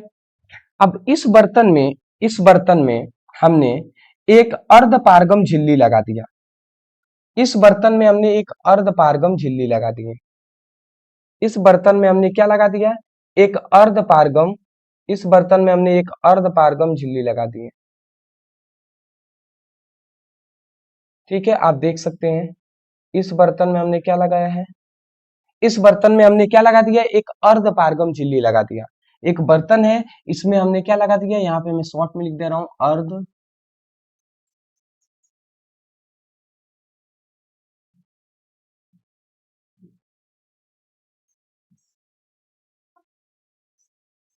इस बर्तन में हमने एक अर्धपारगम झिल्ली लगा दिया। अर्धपारगम झिल्ली एक एक हम कह सकते हैं एक पेपर ही होता है, झिल्ली टाइप का ही होता है, जिसमें से कुछ कण आर पर निकल जाएंगे, कुछ नहीं निकलेंगे। ठीक है, अब कौन निकलेंगे कौन नहीं निकलेंगे आप भी समझ में आ जाएगा। तो एक हमने पहले तो बर्तन ले लिया और उस बर्तन के बीच में एक अर्धपारगम झिल्ली लगा दिया। अब इस झिल्ली के इस ओर हमने ले लिया है शुद्ध विलायक। हमने इधर क्या ले लिया है? शुद्ध विलायक। शुद्ध विलायक का मतलब समझते हैं ना, जैसे कि शुद्ध पानी हो गया। ठीक है, इधर हमने ले लिया, इधर हम ले लेते हैं, इधर हमने ले लिया है विलियन। विलियन का मतलब आप समझ रहे हैं, पानी के साथ चीनी मिला होगा, पानी के साथ नमक मिला होगा, तो ऐसे हमने इधर ले लिया। ठीक है, तो इस प्रकार ये होंगे हमारे, और इधर ये हमारे इस तरीके से ये हमारे होंगे। इधर बर्तन में विलियन भरा हुआ है और इधर बर्तन में शुद्ध विलायक भरा हुआ है। ठीक है, ये बातें हैं जी। तो जब किसी शुद्ध विलायक को और एक विलियन को हम अर्धपारगम झिल्ली द्वारा पृथक करते हैं, पृथक मतलब अलग करते हैं, सो अर्धपारगम झिल्ली द्वारा ही तो अलग किया गया है ना। तो जब जब किसी विलियन और शुद्ध विलायक को एक अर्धपारगम झिल्ली द्वारा अलग किया जाता है, तो अलग करेंगे ना, अलग करके बहुत देर तक छोड़ देंगे, तो होगा ये कि शुद्ध विलायक के जो कण है, मतलब पानी है, तो पानी के कण बहुत दूर दूर पर होंगे, तो इसके कणों की गतिज ऊर्जा तेज होती है, जिसके कारण क्या होगा कि जिसके कारण ये होता है ना, जिसके कारण ये होता है कि शुद्ध विलायक के कण विलयन की ओर गति करने लगते हैं। शुद्ध विलायक के कण विलयन की ओर गति करने लगते हैं, इस प्रकार। तो जैसे ही शुद्ध विलायक के कण विलयन की ओर गति करने लगते हैं, तो गति करने लगेंगे, तो इसी क्रिया को, इस घटना को ही है ना हम परासरण कहते हैं। इस घटना को ही हम परासरण कहते हैं। अगर कोई पूछ दे परासरण किसे कहते हैं, तो आप परिभाषा क्या कहेंगे? सुन लीजिएगा, सुने रहेंगे ना, इसीलिए मैं कहता हूं समझे रहेंगे तो हमेशा आप बोल देंगे, रटना नहीं है, समझ कर याद करना है। तो क्या बोलेंगे? कहेंगे कि जब किसी विलयन और शुद्ध विलायक को एक अर्धपारगम झिल्ली द्वारा अलग किया जाता है, तो शुद्ध विलायक के कण विलयन की ओर गति करने लगते हैं। इस संपूर्ण घटना को ही परासरण कहते हैं। ठीक है, इस क्रिया को ही परासरण की क्रिया कहते हैं। इतनी बात समझ गए? तो अब हम चाहते हैं कि परासरण की क्रिया न हो, मतलब शुद्ध विलायक के जो कण है विलयन की ओर न आए। तो कब नहीं आएंगे? जब ये विलयन के कण जो हैं ये तेजी से गति करने लगेंगे। और जब तेजी से ये भी इसके भी कण गति करेंगे तो इसके कण जो आ रहे हैं जैसे ही आएंगे तो इसके कण तेजी से टक्कर मार देंगे तो वो उधर ही चले जाएंगे। तो इसके कणों की गतिज ऊर्जा कब बढ़ेगी? जब हम विलयन पर हम ऊपर से एक दाब लगाएंगे। इसके ऊपर विलयन के ऊपर हम बाहर से क्या लगाएंगे? बाहर से हम क्या लगाएंगे? हम विलयन के ऊपर दाब लगाएंगे। तो विलयन के ऊपर बाहर से जो दाब लगाया जाता है ना, उस दाब को ही हम परासरण दाब कहते हैं। बात समझ गए? तो अब परिभाषा क्या बोलेंगे? परासरण दाब का परिभाषा क्या होगा सुन लीजिएगा। याद हो गया आपका? अब याद हो गया, इतना समय हमें दे दिए तो याद हो गया। अब क्या बोलेंगे सुन लीजिएगा। कहेंगे कि जब किसी विलयन और शुद्ध विलायक को एक अर्ध पारगम झिल्ली द्वारा अलग किया जाता है तो शुद्ध विलायक के कण विलयन की ओर गति करने लगते हैं। तो इस क्रिया को परासरण की क्रिया कहते हैं और परासरण की क्रिया को रोकने के लिए विलयन पर लगाया गया अतिरिक्त दाब ही परासरण दाब कहलाता है। बताइए समझ में आया कि नहीं आया? आ गया होगा, आ गया होगा जी। अगर नहीं आया तो थोड़ा सा वीडियो को पीछे ले जाइए। जब हम फिगर से ही परिभाषा बोल रहे थे तो वही सुनकर याद कीजिए।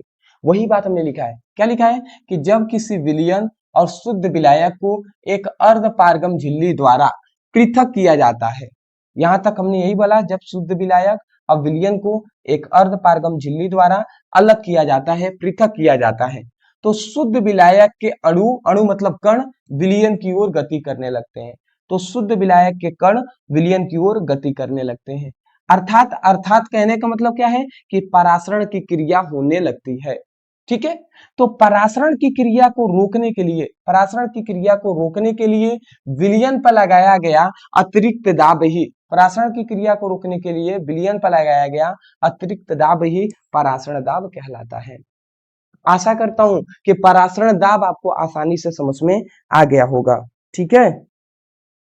तो ये परासरण दाब आपको आसानी से समझ में आ गया होगा, तो ये आप याद रखेंगे। ठीक है ना? ठीक है, इस बात को आपको याद रखना है।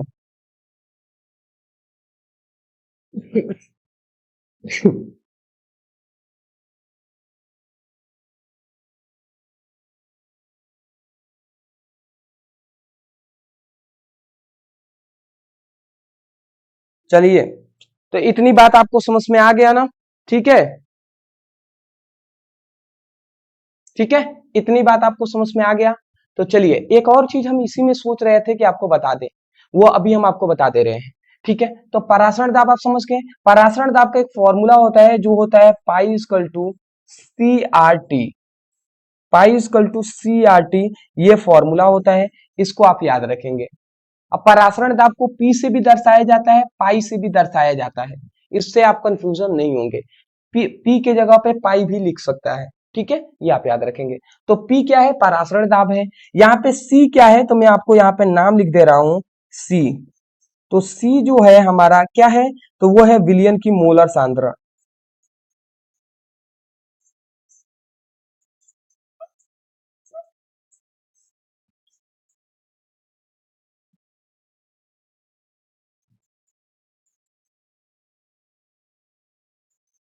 विलयन की मोलर सांद्रता है। यहाँ पे आर क्या है? तो आर है गैस नियतांक।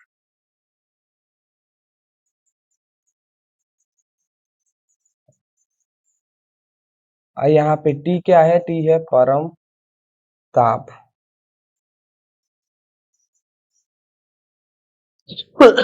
तो इतनी बात आपको याद रखना है। ठीक है, ये बात आप याद रखेंगे। ठीक है, एक और बात आप याद रखेंगे, विशेषकर मैं आपको बता इसलिए दे रहा हूं क्योंकि जरूरी है दोस्त। ठीक है, और एक और बात आप याद रखेंगे कि जो मोलर सांद्रता है, मोलर सांद्रता का मतलब सी का एक फॉर्मूला होता है कि मोलर सांद्रता में यहाँ पे लिख दे रहा हूँ। ठीक है, जो परासरण दाब पी है ना, P equal to C R T होता है, ये आप समझ गए। एक चूंकि हम ये बात जानते हैं, कि सी इक्वल टू क्या होता है? सी इक्वल टू एन बाई भी होता है।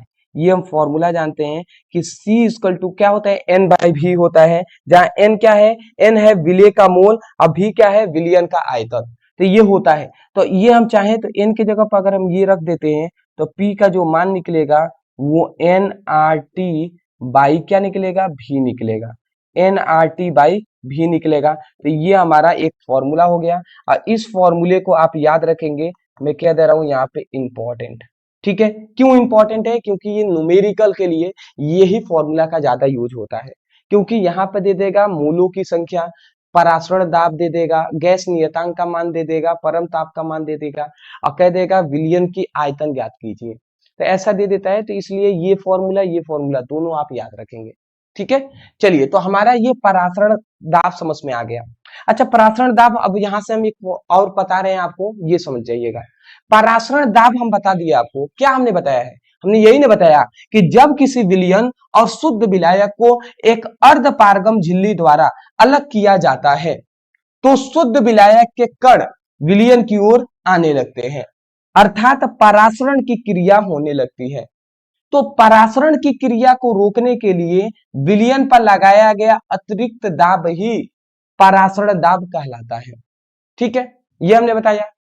अब हम ये आपसे कह रहे हैं, ये हम आपसे कह रहे हैं कि विलयन पर अगर हम इतना ही दाब लगा रहे हैं कि इसके जो कण है इधर ना आए, अगर हम ये कह दें कि ये जो दाब है इसकी मात्रा हम बढ़ा देते हैं, दाब बहुत ज्यादा लगा दें, अगर हम विलयन पे इतना दाब लगा दें कि जो विलयन के जो कण है वो शुद्ध विलायक की ओर जाने लगे, इतना अगर हम दाब लगा दें कि जो विलयन के कण है वो अब शुद्ध विलायक की ओर जाने लगे, तो इस क्रिया को, इस घटना को ना हम प्रतिलोम परासरण कहते हैं। इस घटना को आप नाम याद रखेंगे, इस घटना का नाम है प्रतिलोम परासरण। इस घटना का नाम है प्रतिलोम परासरण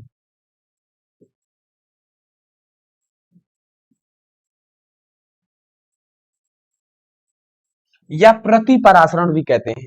ये बहुत बार पूछा गया है, इसीलिए हम सोच रहे थे आपको बता दें, ठीक है। इसीलिए हम सोच रहे थे कि आपको हम बता देते हैं प्रतिलोम परासरण यहीं से। तो हम यही कह रहे हैं कि विलयन पे जो दाब लगाया जा रहा है वो दाब अगर हम बहुत अधिक कर देते हैं, ठीक है, तो जब दाब बहुत अधिक कर देंगे तो विलयन का जो कण है वो अब शुद्ध विलायक की ओर जाने लगेगा, क्योंकि इसके जो कणों की गतिज ऊर्जा है उससे भी ज्यादा इसके कणों की गतिज ऊर्जा हो जाएगी, और जब इसकी तेज हो जाएगी तो इसके कण इधर जाने लगेंगे। तो इस घटना को हम प्रतिलोम परासरण कहते हैं। तो हम ये परिभाषा क्या करेंगे, हम परिभाषा ये कह सकते हैं कि जब किसी विलयन और शुद्ध विलायक को एक अर्ध पारगम झिल्ली द्वारा अलग किया जाता है तो आप कह देंगे तो विलयन पर उसके परासरण दाब से भी अधिक दाब लगाने पर शुद्ध विलायक, शुद्ध विलयन के जो कण है वो शुद्ध विलायक की ओर जाने लगते हैं। तो इस घटना को ही प्रतिलोम परासरण कहते हैं। बात समझ में आया? लिख लीजिए, लिख लीजिए दोस्त, मैं ये कह रहा हूं क्योंकि आगे ये क्वेश्चन है, बट मैं चाहता हूं यहीं से आप क्लियर हो जाए क्योंकि इसी से संबंधित टॉपिक है। क्या बोलेंगे, लिखिए, कहेंगे कि जब किसी विलयन और शुद्ध विलायक को एक अर्ध पारगम झिल्ली द्वारा अलग किया जाता है तो विलयन पर परासरण दाब से भी अधिक दाब लगाने पर विलयन के कण शुद्ध विलायक की ओर जाने लगते हैं। तो इस संपूर्ण घटना को प्रतिलोम परासरण कहते हैं। आशा करता हूं आप लिख लिए होंगे। ये हमारा एक और क्वेश्चन कंप्लीट यहां पे हो गया, स्क्रीनशॉट आप ले लीजिए। अब प्रतिलोम परासरण या प्रतिलोम परासरण आगे आएगा, टॉपिक नहीं पढ़ाएंगे हम, ठीक है, इसीलिए हमने आपको बता दिया है आपको। चलिए, अगला हमारा क्वेश्चन आ जाता है। ये क्वेश्चन बहुत ही ज्यादा इंपॉर्टेंट है, ठीक है। ये दोनों क्वेश्चन आप देख सकते हैं। मैं कहूंगा मुझ पर भरोसा करें या ना करें, आप क्वेश्चन पेपर तो करेंगे ना, तो उसको आप देख लीजिएगा। मैं आपको ये भी बता दूं, ये जो भी क्वेश्चन पूछा जाता है इसके साथ न्यूमेरिकल एक जरूर ऐड कर देता है। तो न्यूमेरिकल ऐड करता है, तो न्यूमेरिकल के लिए हम एक वीडियो पहले ही इस चैप्टर का बना दिए हैं। वन शॉट न्यूमेरिकल की वीडियो हमने बना दिया है। नहीं देखे हैं तो केमिस्ट्री का लिंक डिस्क्रिप्शन बॉक्स में है, उस पर क्लिक करके आप न्यूमेरिकल भी पढ़ सकते हैं। अगला हमारा क्वेश्चन आ जाता है मोलल उन्नयन स्थिरांक। अब मोलल उन्नयन स्थिरांक क्या है जी? तो हमने यहाँ पे लिख दिया है, क्या लिखा है कि 1 kg विलायक में विलेय का 1 मोल घोलने पर विलयन के क्वथनांक में जितने की वृद्धि होती है उसे मूलल उन्नयन स्थिरांक कहते हैं। नहीं समझ में आया? समझा देते हैं हम जी। हम एक बर्तन ले लेते हैं, ठीक है दोस्त, हमने एक क्या ले लिया, एक बर्तन ले लिया, और इसमें हम क्या ले लेते हैं, इसमें हमने विलायक को भरा हुआ है, इसमें हमने क्या लिया है, इसमें हमने विलायक को भरा हुआ है। अब विलायक कितना है, 1 kg विलायक है, इसमें कितना विलायक है जी, 1 kg विलायक है। तो हम ये कह रहे हैं कि किसी विलायक मतलब 1 kg विलायक में अगर हम क्या करते हैं, 1 kg विलायक में विलेय का कितना, विलेय का 1 मोल, विलेय का 1 मोल हम क्या कर देते हैं, विलेय का 1 मोल हम इसमें घोल देते हैं, ठीक है।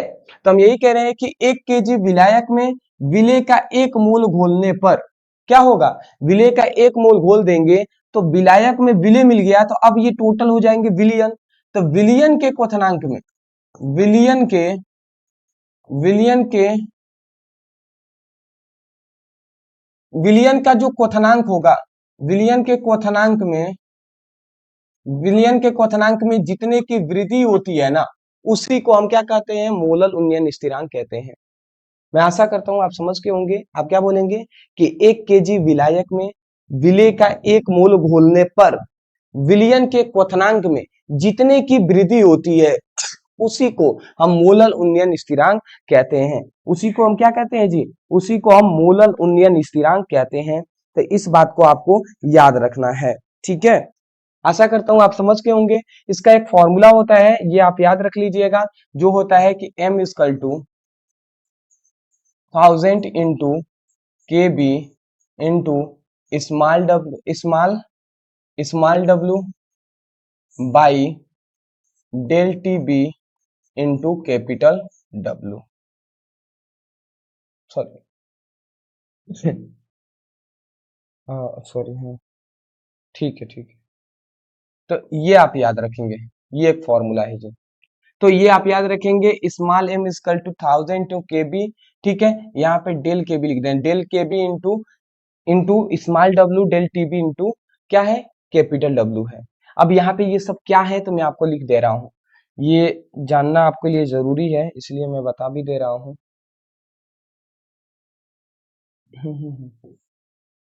चलिए, तो यहाँ पे मैं आपको बता दे रहा हूँ, सभी का नाम मैं लिख दे रहा हूँ। क्या है जी, तो यहाँ पे m क्या है, m है हमारा, ठीक है। m क्या है, तो m है विलायक का अणुभार,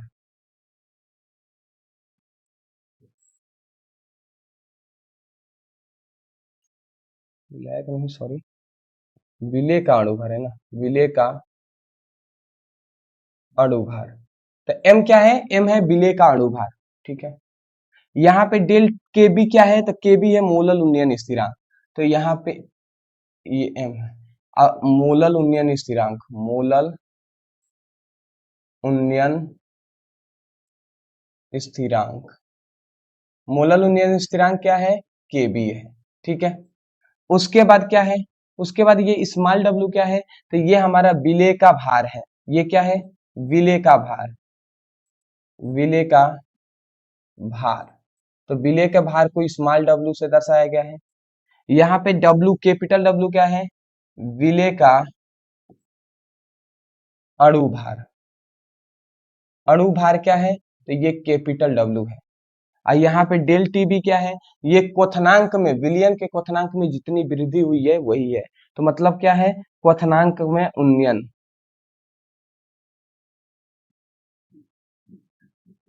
क्वथनांक में उन्नयन, क्वथनांक में उन्नयन है, क्या है जी, क्वथनांक में उन्नयन है डेल TB, डेल TB क्या है, क्वथनांक में उन्नयन है। तो मैं आशा करता हूं कि ये आपको सब समझ में आ गया होगा। तो यही परिभाषा हमने कहा कि 1 kg मतलब 1 किलोग्राम विलायक में विलेय का 1 मोल घोलने पर विलयन के क्वथनांक में जितने की वृद्धि होती है उसी को मोलल उन्नयन स्थिरांक कहते हैं, ठीक है। ये आपको समझ में आ गया होगा, ठीक है। चलिए, अगला हमारा क्वेश्चन आ जाता है। अगला हमारा क्वेश्चन है मोलल अवनमन स्थिरांक। अब यहाँ पे अवनमन हो गया, अवनमन, उन्नयन था, यहाँ पे अवनमन, अवनमन हो गया।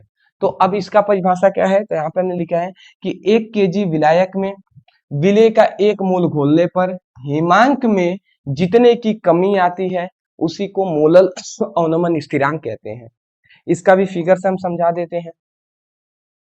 सीधी बात है कि यहाँ पे हमने विलायक ले लिया है। अब विलायक कितना ले लिया हमने, 1 kg विलायक ले लिया।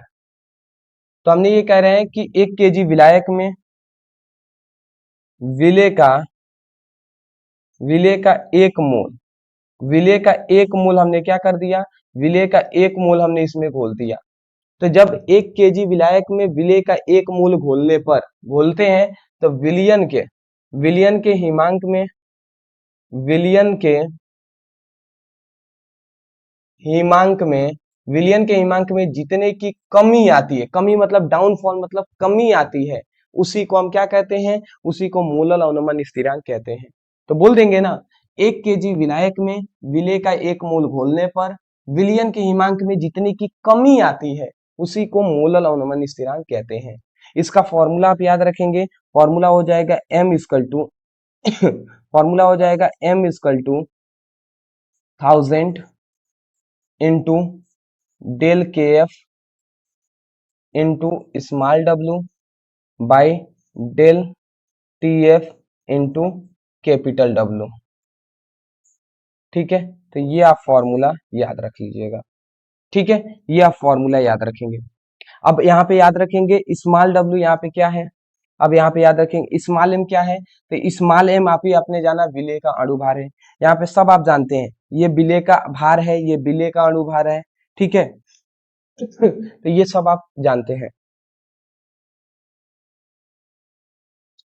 यहाँ पे एक ये सभी चीजें आप जानते ही हैं। ये डेल के एफ क्या है, मोलल अवनमन स्थिरांक है। ये डेल टी एफ क्या है, हिमांकों में अवनमन है। ठीक है, ये आप याद रखेंगे। यहाँ पे एक छोटा सा मिस्टेक क्या हुआ है, तो देख लीजिए विलेय का अणुभार स्मॉल m है और यहाँ पे कैपिटल जो W है ये विलायक का अणुभार है, तो यहाँ पे विलेय हमने लिख दिया है, तो ये थोड़ा सा गलत हमने कर दिया है, इसको सुधार कर लेते हैं। ये क्या होना चाहिए यहाँ पे होना चाहिए विलायक विलायक तो विलायक का अणुभार कैपिटल W होता है। तो ये सब आप जानते हैं। यहाँ पे केवल कंफ्यूजन क्या था, डेल के एफ क्या है, तो मोलल अवनमन स्थिरांक है, और डेल टी एफ क्या है, हिमांक में अवनमन है। हिमांक में जितने की कमी आती है उसी को हिमांक का अवनमन कहा जाता है। समझ के होंगे, स्क्रीनशॉट ले लीजिए। भैया थकान तो हो रही है, आपको भी हो रही है क्या? चलिए कोई नहीं, और कुछ क्वेश्चन है?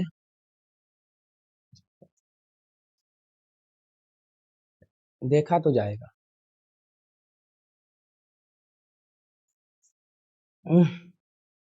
पानी हमने पी लिया, पानी हमने पी लिए हैं, तो अब चलिए आगे बढ़ते हैं। एनर्जी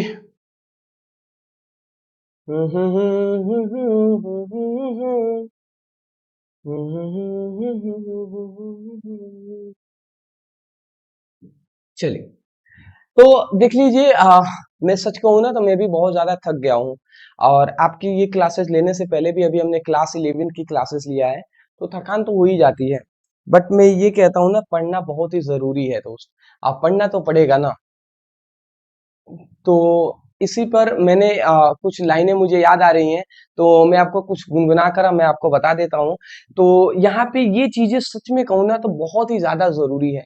अब मैंने कुछ वीडियो में भी बताया है कि वक्त की ये जरूरत समझ लो कि बिन पढ़े अब गुजारा नहीं है।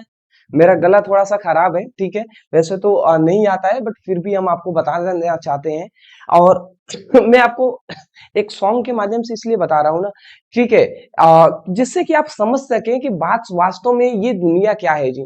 ठीक है, तो इसीलिए हम कहते हैं कि वक्त की ये जरूरत समझ लो कि बिन पढ़े अब गुजारा नहीं है, ना कोई रहनुमा ना हुकूमत, अब कोई भी तुम्हारा नहीं है, ना कोई रहनुमा ना हुकूमत, अब कोई भी तुम्हारा नहीं है। तो अब कोई भी तुम्हारा नहीं है दोस्त, ये सब अब आप अपने लिए अगर नहीं करेंगे, आप अपने लिए अगर पढ़ाई नहीं करेंगे तो कोई आपकी हेल्प करने नहीं आने वाला। तो आप अपने लिए मेहनत कीजिए, अपने परिवार के लिए मेहनत कीजिए। कोई नेता, कोई भी कुछ भी बदल जाए, पूरी सरकार क्यों ना चेंज हो जाए, जब तक आप अपने अंदर चेंज नहीं लाएंगे, आप अपने अंदर मेहनत का गुण नहीं लाएंगे, तब तक कुछ बदलने वाला है नहीं दोस्त। तो इसलिए मैं कहूंगा मेहनत जरूर कीजिएगा।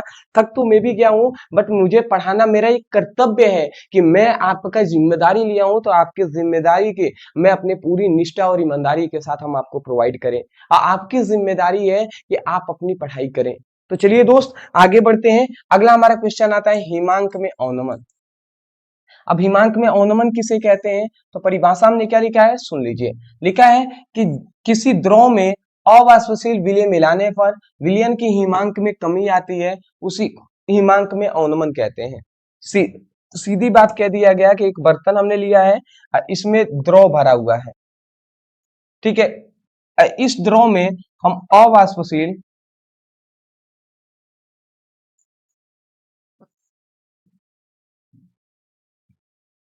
इस बर्तन में हमने अवाष्पशील जो विलेय पदार्थ है, अवाष्पशील विलेय पदार्थ को मिला देते हैं।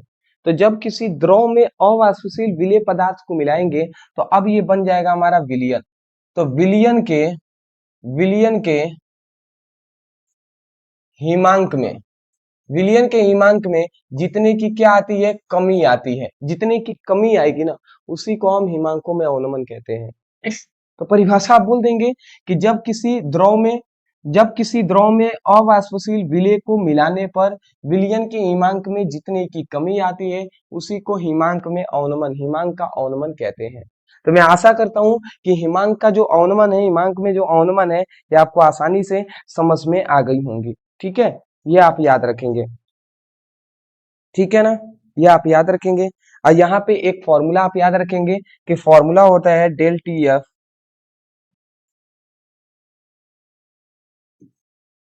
Into sorry del T F equal to K F into small M. ये एक फॉर्मूला है जिसको आपको याद रखना जरूरी है, ठीक है। के एफ होगा ना, यहाँ पे के एफ, ये आप याद रखेंगे फॉर्मूला, ठीक है।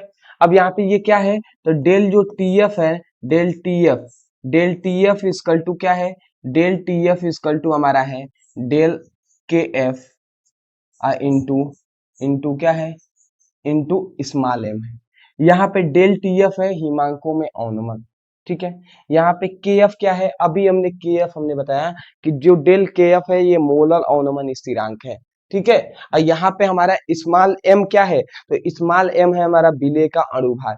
क्यों, कैसे है जी, तो अभी हमने बताया था कि स्मॉल एम क्या है, विलेय का अणुभार है। तो क्या आप नहीं लिख सकते इसको, तो लिख लीजिएगा। वैसे तो हम लिख दे रहे हैं क्योंकि मेरा काम है, नहीं लिखेंगे तो आप छोड़ देंगे तो बाद में मुझे ही दोष देंगे। तो ये क्या है, तो ये है हिमांक में अवनमन। ये के एफ क्या है, तो ये के एफ क्या है जी, ठीक है। सॉरी, एक सेकेंड मुझे दीजिएगा, एक सेकेंड मुझे दीजिएगा, एक सेकेंड, हाँ। डेल के एफ क्या है, तो ये के एफ है हिमांक में के एफ क्या है, तो डेल के एफ है मोलल अवनमन स्थिरांक। और यहाँ पे ये एम क्या है, एम है विलेय का अणुभार, ठीक है। आप स्क्रीनशॉट लीजिए, फटाफट स्क्रीनशॉट ले लीजिए। चलिए, ले लिए, अच्छी बात है जी, अच्छी बात है, स्क्रीनशॉट आप ले लिए हैं। तो अगला हमारा क्वेश्चन आ जाता है, अगला हमारा क्वेश्चन क्या आता है, अगला आता है प्रतिलोम परासरण को परिभाषित कीजिए, इसका उपयोग लिखिए। प्रतिलोम परासरण का यहाँ पे हमने परिभाषा लिख दिया है। ये बताइए, अभी हमने प्रतिलोम परासरण का परिभाषा यहाँ पे बताए थे कि नहीं, इसीलिए हम कहे थे कि हम आपको कराएंगे नहीं, समय हम यहीं पे आपको दे दिए हैं। क्या बताया था कि जब किसी विलयन और शुद्ध विलायक को एक अर्धपारगम झिल्ली द्वारा पृथक किया जाता है, तब विलयन पर उसके परासरण दाब से भी अधिक दाब लगाने पर विलयन के कण शुद्ध विलायक की ओर जाने लगते हैं। तो इस संपूर्ण घटना को प्रतिलोम परासरण कहते हैं। यही हमने कहा था, यही हमने यहाँ पर यही बात यहाँ पे हमने लिख दिया है। ठीक है, तो ये परिभाषा लिख लीजिए, या जो हमने बोला है वो लिख लीजिएगा। इसमें एक एक्स्ट्रा है, इसका उपयोग लिखिए, वो हम नहीं बताए थे तो वो हम आपको बता दे रहे हैं। इसका उपयोग क्या है? सबसे पहली बात, पीने की पानी को शुद्ध करने में, पीने की पानी को शुद्ध करने में किया जाता है। समुद्री जल से लवण हटाकर मीठा जल बनाने में, समुद्री जल जो होता है नमकीन जल होता है, उसमें से नमक को बाहर निकालकर पीने लायक पानी बनाने में भी किया जाता है। अगला आता है औद्योगिक क्षेत्रों में शुद्ध जल प्राप्त करने के लिए, मतलब जल को फिल्टर करने के लिए भी इसका काम किया जाता है। दूषित जल को शुद्धिया या हानिकारक लवणों को हटाने में भी किया जाता है। मतलब प्रतिलोम परासरण का सीधा सा अर्थ है कि इसका उपयोग हम पानी को शुद्ध करने में करते हैं। स्क्रीनशॉट ले लीजिए। चलिए ले लिए स्क्रीनशॉट।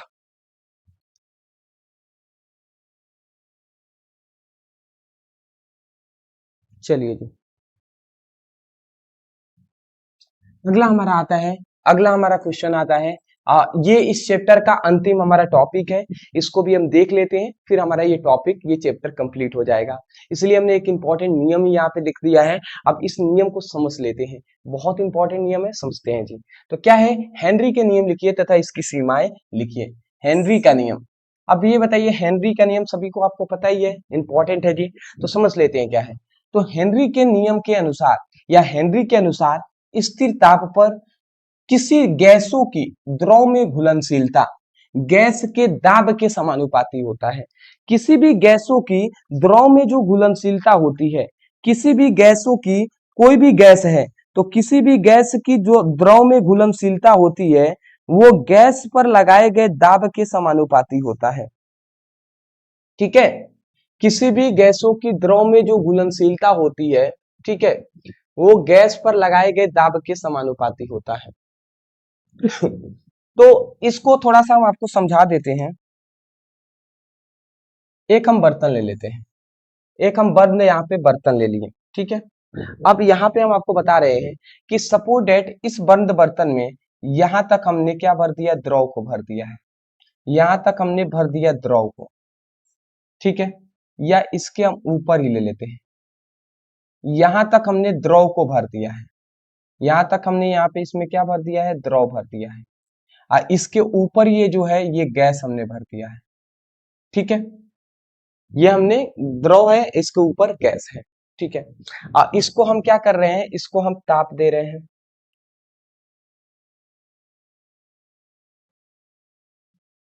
ताप दे रहे हैं। अच्छा, मुझे थोड़ा सा समय देंगे, मैं पानी पी लूं? थोड़ा सा समय देंगे, 1 मिनट लगेगा, बस पानी पी ले रहे हैं क्योंकि मुंह सूख रहा है, गला। अब बहुत देर से पढ़ाने से यही होता है, गला सूखने लगता है, मजबूरी है दोस्त।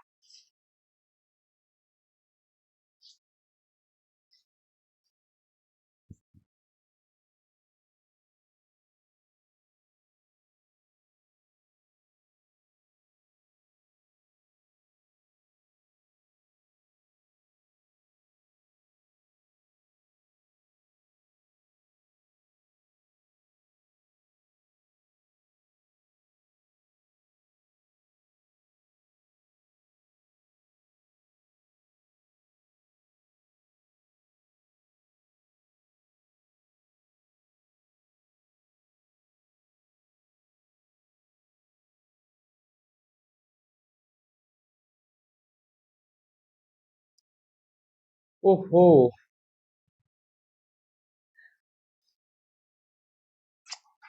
क्या कहें भैया, ये माइक में थोड़ा सा हमने ऑफ कर दिया था, सुनाई भी नहीं दिया, और वीडियो भी बन गया ये।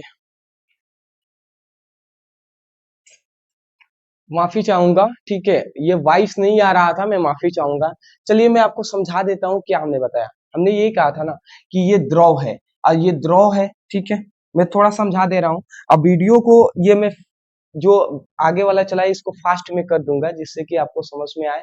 या जी सुनाई नहीं दे रहा था, अभी मैं माइक पे ध्यान दिया तो मुझे याद आया कि अरे वो किया गया था। चलिए कोई नहीं, हम ये कह रहे हैं कि ये द्रव है, द्रव के ऊपर गैस हमने भर दिया है और गैस के ऊपर हमने पिस्टन एक लगा दिया। पिस्टन मतलब जो पंप होता है ना, पंप जिससे हम भरते हैं, तो वो पिस्टन हमने लगा दिया है कि गैस बाहर ना निकले। तो पिस्टन से हम क्या लगाएंगे, इस गैस पर हम एक दाब लगाएंगे। अगर गैस को द्रव में घोलना है तो इस गैस पर हम दाब लगाएंगे, दबाएंगे इसको, तो इसके गैस के जो कण है वो द्रव में घुलेंगे कि नहीं घुलेंगे, बिल्कुल घुलेंगे। तो हम यही कह रहे हैं कि गैसों की द्रव में जो घुलनशीलता है ना, गैसों की द्रव में जो घुलनशीलता है, गैसों की द्रव में जो घुलनशीलता है वो गैस पर लगाया गया जो दाब है उसके समानुपाती होता है, उसके समानुपाती होता है। तो यही हेनरी का नियम है।